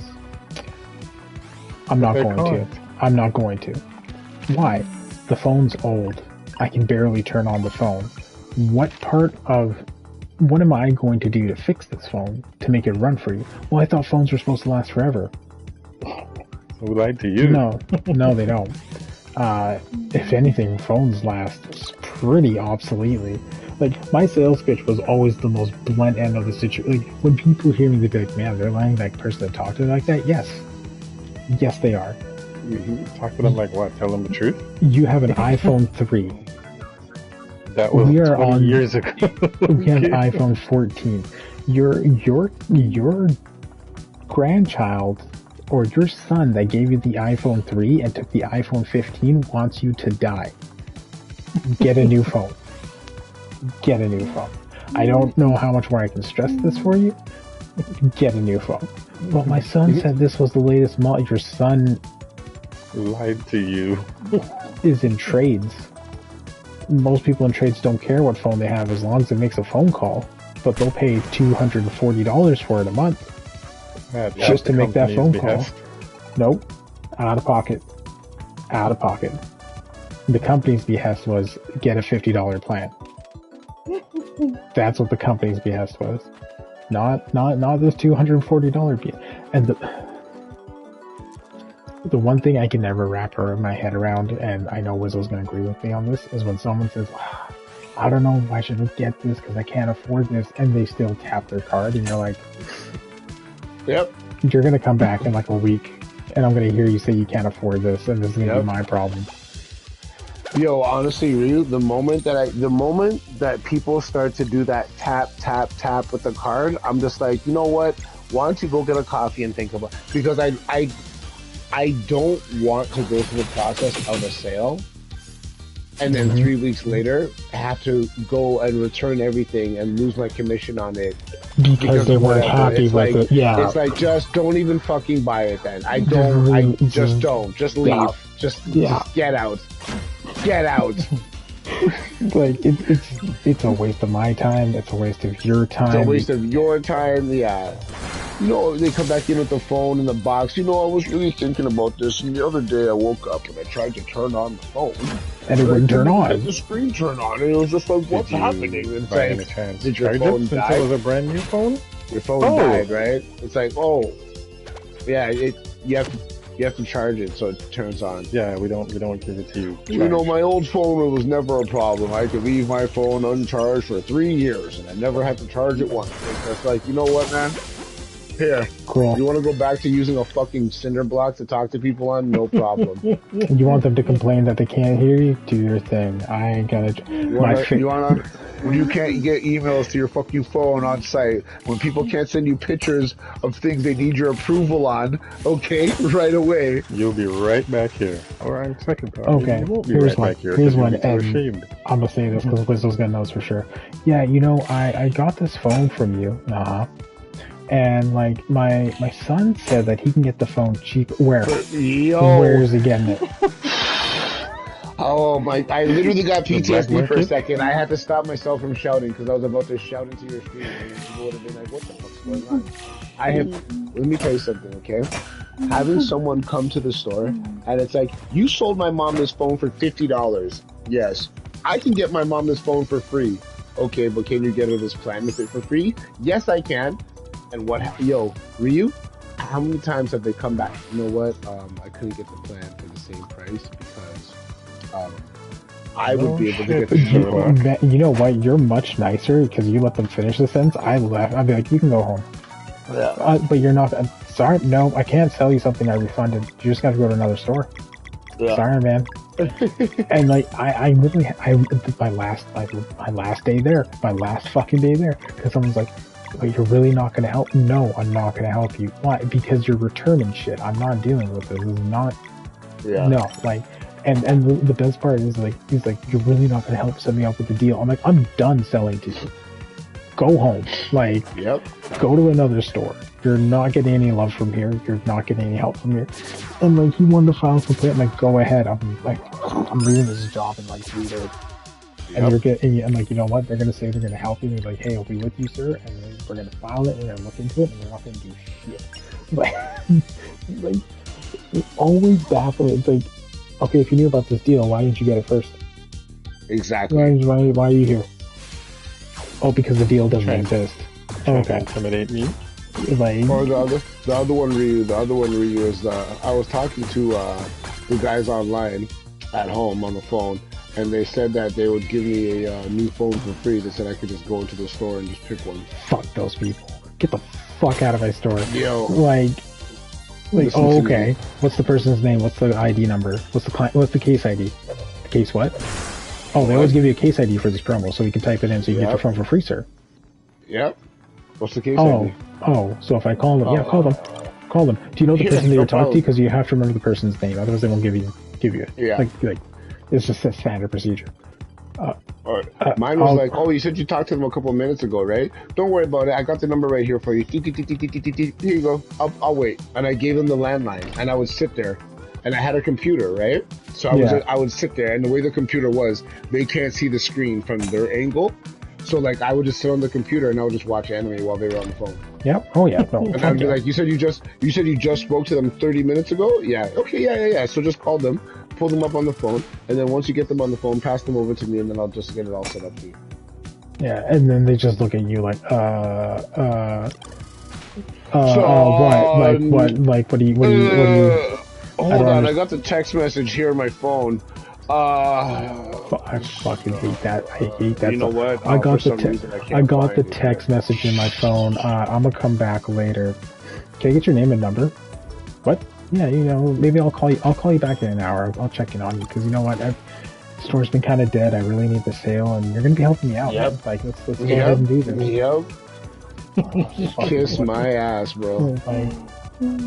They said I could just walk into the store and pick a phone. That's the one that it's not even like you said, hey, I was on the phone with so-and-so, and they said that a phone that is, 3-year contract under $200. You know what I mean? Like, you didn't even try. You were just like, hey man, I was on the phone with someone from TELUS, and they said that I could just walk into a store and pick up my upgrade. So what? Who? What? You know what's the wild part about this, Lizzo, is you're saying 3-year contracts. I worked from 3-year to 2-year era. That's still there to this day. Oh my god. To this day. And I'm like, you gotta be fucking kidding me. Like, you really think I'm gonna be like, oh yeah, for sure, sir. Come to the back and pick the phone you want. Right? Get my pick of pencils. Fucking, it's just, or my other favorite one. Yeah, so I broke this phone here. I don't have insurance, but I was told I could get a replacement in store. Yeah. They said I could just go to the store and pick a new one. Yeah. So let me get this straight. You can crash your car without insurance and get a new one? Here's the topping crawler. Yeah, so like I can get this one, I can use this one as a replacement while you guys fix my old one, and then I can just come back and grab that one. I'm like, what kind of fucking dumb shit? I'm like, who did you talk to? And they'd be like, why does that matter? I'm like, because I want this deal. Yeah. Who did you talk to? Can my replacement phone be the iPhone 17? It's just like... That's not an answer. No. I'll tell you what you can get, though, is this iPhone 6. Not even. I can give you Hey, that. I got this. I got this Moto E 2002 model. You can use as a Yeah, replacement. like you're holding this flip phone for at least the 7 days, sir. No. Yeah. Well, what It's about the just- phone you have there? Yeah, that's my work phone. Yeah. Oh, how come you're getting good phones and I can't use a good one because you're broke? Because you're broke. You're. It's like, sir. Pineapple It's like, sir. bitch. This isn't my phone. This is their phone. They're just giving it to me. I'm I'm literally holding it for them. This is like Sorry. high school. Sorry, I forgot. This is my favorite line. Do you know how much I make? Not enough to replace your phone. Not enough. Thank you. Because we Thank wouldn't be you. having this conversation. This Would've been conversation. oh, okay, cool. Here you go. Yeah, Tap, yeah. swipe. Thank you. Have a good day. Do you know how long I've been with this company? No. Don't care. I had said that to one customer. I'm like, it does not matter because right now, no one would want to work with you. And he looked at me. He's like, I'm gonna get the CEO. I know the CEO personally. You wouldn't be here if you knew him. Yep. You would be talking to him right away. I personally guarantee you, if you knew the CEO of Rogers, the last thing you would be doing is walking into this kiosk. That's not even an official Rogers store. and then it the just best. sells Rogers products. And then the best one. Well, the other store does it for me all the time. Go to the other store. So then go to the other store. Why are That you one, here? it's like, That's the And one then- that always and got me. then Is like they always thing do it is- for me at South Common. It's like, so why Yeah. are you here? Yeah, same thing so for me. then It's why like, are you here? oh, they always do for me in Metrotown. Oh, okay, go to Metrotown. Why are you here then? What happened? Yeah. Fucking stupidest shit in the world. Like, you think, like, it's weird. Like, it's like this weird mentality that, oh man, my fucking street rep travels through it. No, it doesn't. You don't even, I don't even know who the fuck you are. Yo, The pipeline. me and Carlo used to get what's it called, takeout at this one mall close by us. We would go in and we would grab some like Japanese takeout or whatever the case may be. They had these two twin girls that would work there, okay? And they would work, they would make the food or whatever. They would have the guys make the food or whatever, and then they would pack up our food for us. And they would always pack it to the extreme. And Okay, these were with you, some like it was a sexy, lot of tiny food. Okay? little Asian girls were you. So when you say they had to lean over on the counter to close the lid, they had to lean over to close the lid, Ryu. Okay? It was fucking. They would just literally be. There was so much food in it, Ryu. They would pass it over to us. It was just like, okay, sick. Be heavy. So, It what do you actually think we helped did? weight. Every single time we were there, where do you think we went to go eat? You know what I mean? Yeah. We didn't care what else didn't- was going on. We were like, Yep. that's where we're going. We didn't go to South Common and be like, oh, in Shoppers Row, you know, they made our food like this. No, Yeah. we went where we knew we were We known. went where we and knew were they were going to established, hook it up. And it was where like, everybody okay, hey, remembers what's our up? name, like a freaking episode of Cheers. Okay, that's where we went. It always baffled me when people said that shit. I've used the store line in a different context.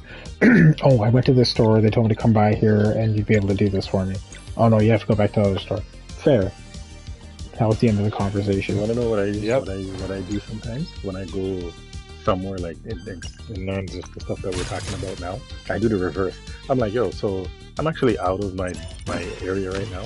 You guys are treating me proper, whatever. If I live in this area and if I go to this store, am I gonna get the same kind of? No. Okay, cool. Then I guess I'll see you next week. Yeah, done. Like, Not I don't go there and then expect him to do the same thing that this guy did because I don't know, maybe his wife put it on him last night and he's in a super good mood and go deal with this grumpy ass motherfucker over here who doesn't have a girl, right? And he's gonna look at me and be like, so why are you here? Go to the other, you know what I mean? Like, I don't understand. Like, if I have to drive out of my way for the convenience, sure, I'll do that. And the worst part is this is how the line starts and it's verbatim. So yeah, I was at, and that's when I know I'm like, you're gonna say this other store used to do it for me. Mm-hmm. You need to fucking leave. Just Yep. stop talking. Just shut your mouth. Just take those lips, close them. Right? Because close you those treated lips, me like you're turn some kind of around, deity and that have the fucking leave. formula for everything, and I'm not a regular human being just like you who's tried to do the same dumb shit, or maybe not because I have common sense. But you're treating me like you're in some way superior. Like, okay, you want to know how to finesse? Hey, the other store did it for me.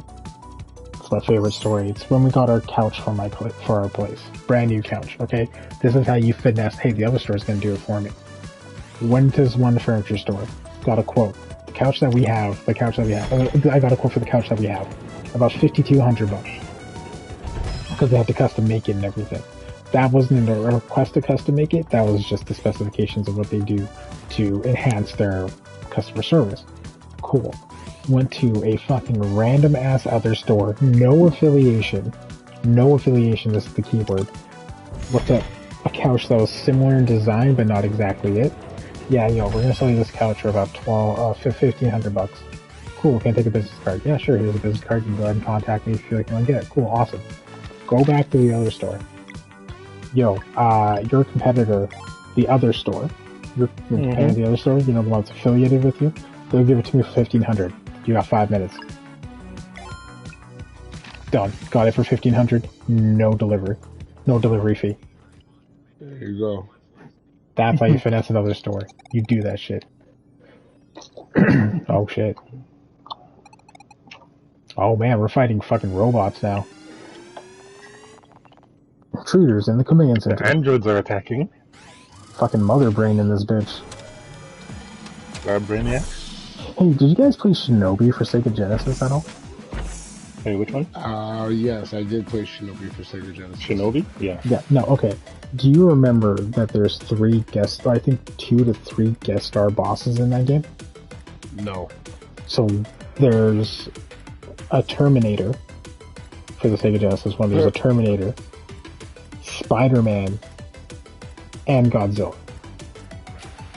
I don't understand. Yeah. So, where I'm going with this story is in between the Spider-Man and Godzilla fight, there's a mother brain part. You fight a mother brain type-esque looking, like it's just a head in a jar kind of thing. That's this kind of fight here. That's what I feel is going on here. I have to fight laser doors. Okay.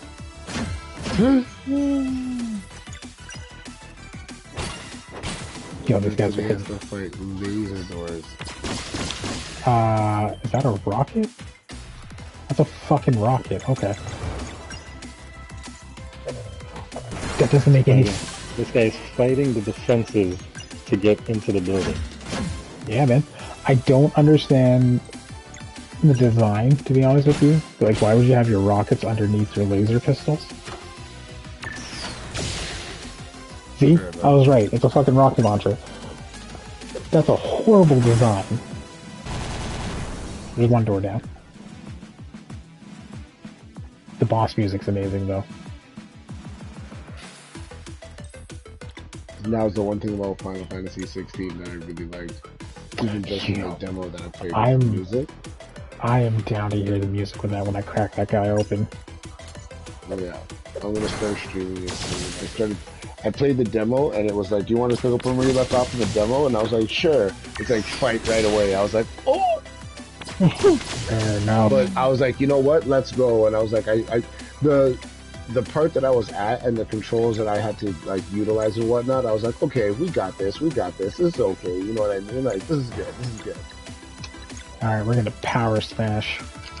AoE's for the win. Oh.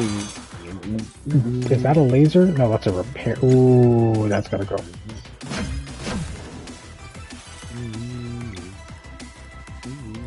I'm sorry, is that a cannon? Yeah, that's a blaster. Okay.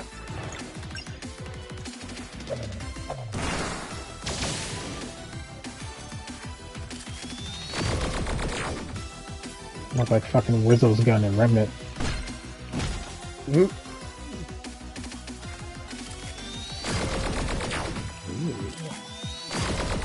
I'm so glad that we all got a chance to play through some like actual content, and now we got even more coming up ahead. Yeah, man. No, this whole collab situation was like, yeah, I'm gonna say it again. I'm gonna sound. Ooh, you know what? That's. And I want to do it as long as I can, because once I start working again, I know it's more than likely going to be a 9 to 5. You know what I mean? That's why I've been putting. That's why I've been. Even when I go to my mom's house, really, because I go for a week, I try to make sure I stream every single day. You know what I mean? So that at least while I'm gone, you know, just in case there is somebody who does give a shit, there's content at least to watch, right? There would be people. I mean, I wouldn't put it past that. But what I was telling Crawler, if you want to save your Twitch stats, stream off on your YouTube channel, just have it on the YouTube channel. That way you're kind of like, oh, okay. But that's something you don't have to take that from me personally. That's not like a personal recommendation thing. Let's get her to hit you. What's that? Oh, god damn it.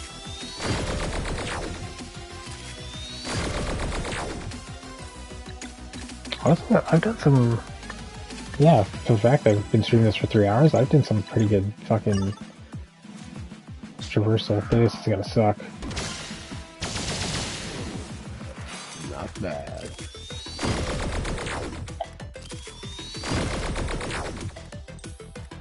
So the only reason why this shit sounds techno-y right now is because, Moonrock, single target. And now that I got that Invincible stuff to listen to,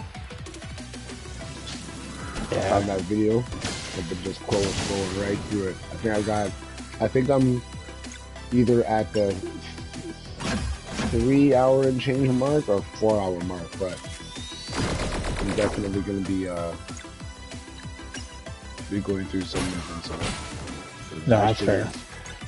My buddy told me that it's not coming back until the last episode of Invincible that just came out.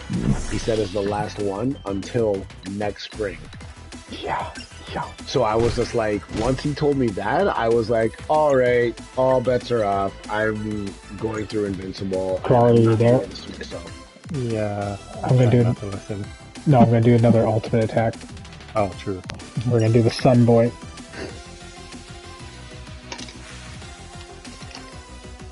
Bruh.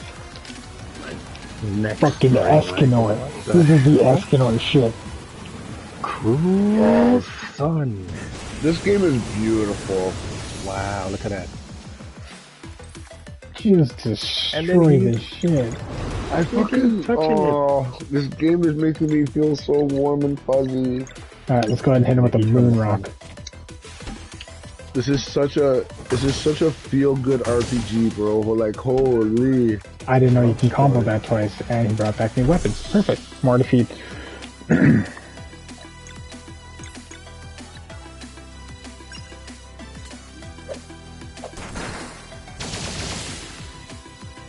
Nice. I think one more of those would do it. Cruel.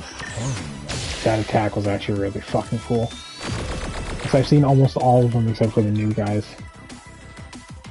I'm curious to see what that robot does. I bet you it has some ninja bullshit going on. Some multi-slash.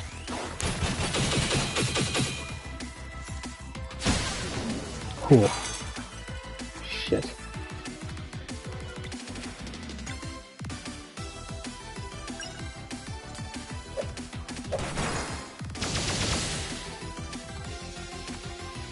That's not good.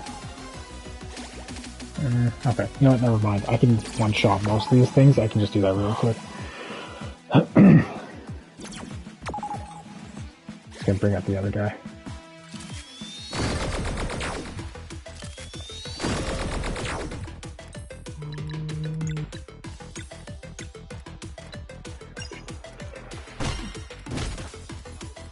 Oh, that's not good. Door is very under the moonlight. See, the boss, that's not what I want. Okay, I'm gonna clear this out real quick. I do like this. This is an easy mechanic to understand for the boss fight, though. It's like take out the defenses, and you can put damage to the main thing. Alright. Kinda has that Final Fantasy 13 fight type thing in that part. Or that you take out all the other shit first and then focus on the main thing. Shit. Well, I did like 600 damage to him, so it's fine. Have you ever played any of the Eve series for you? Like any of the Parasite Eve games? No, Eves. Like Memories of Self-Feta, Eves 1, 2, and 3, Eves Nocturne. Ooh, Nocturne I heard about, but no, I haven't played those yet. Oh, okay. I'm pretty deep to get into because there's so much of them. I personally started late. I think I played.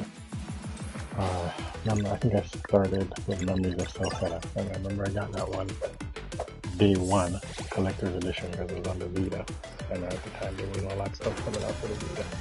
So I was just sitting. Then I have 8. I have 7 and 8. The Lacrimosa Vela, Monster, whatever. But I haven't touched them yet. And in my research, every time I touch a series, I always try to go backwards. Yeah. Especially if I'm starting it late to see what I missed, if it's like worth it or whatever. But I heard out of all of them, number 3, next and 5 are the ones that would probably be the best in terms of like the predecessors. But the memories are still set up. It's the way the game mechanic is. It's like you run around on the field or whatever. Like it's like the story is pretty tight too. And then what I like is that the main character transfers to like almost all of them, except for like a few of them. Like it's the same main character. It's like they kind of do like the Tales series. The Tales series is they'll give you new people that can do cameos. This one they can same guy throughout most of them. That's good. Adolf, I think his name is.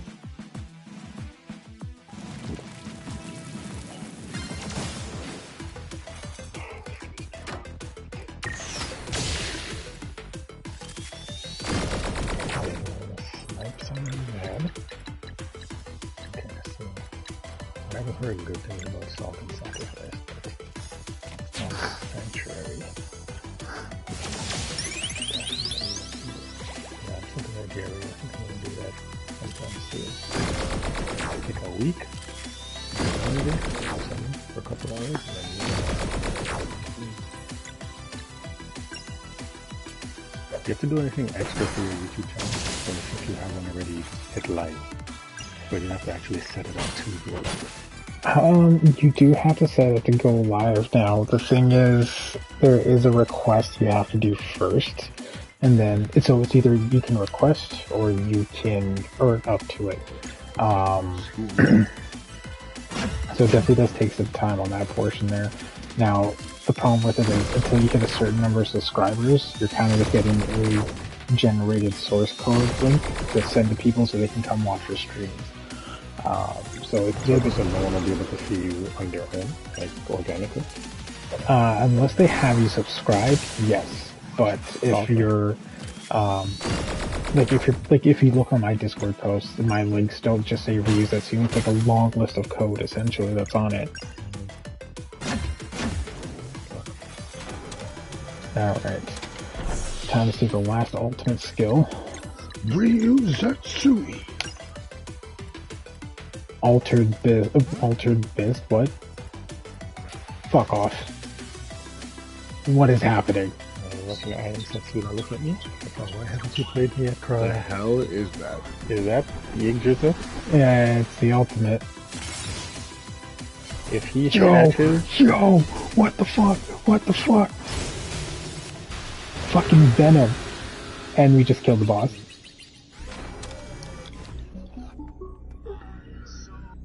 So he turned himself into a tree, granted nourishment, fell off like a fruit, and then hatched into... And then just did... What is Venom's ultimate in Marvel? Something crawler. No, Spider-Man one. But turned into a yeah, I know the one you're talking. A level 3 finisher, yeah. Yeah. Fuck. That's what it's called. Yo, pop that ultimate. That thing did damage. Oh no. Flashback for Sarah.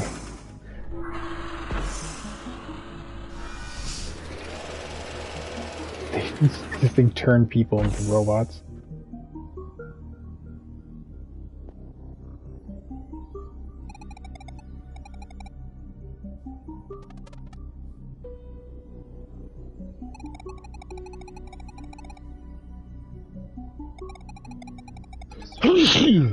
Excuse me. Excuse me. You Lady Brock, who wants to know? My boss wants to know. I'm shocked.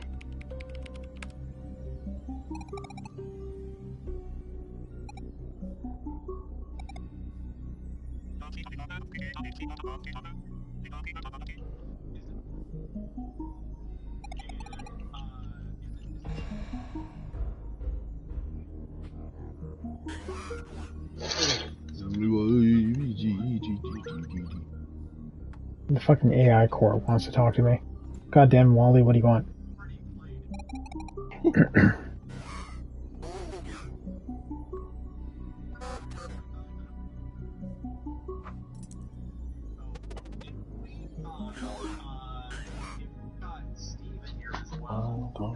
1 and 2. Shit. Lesson.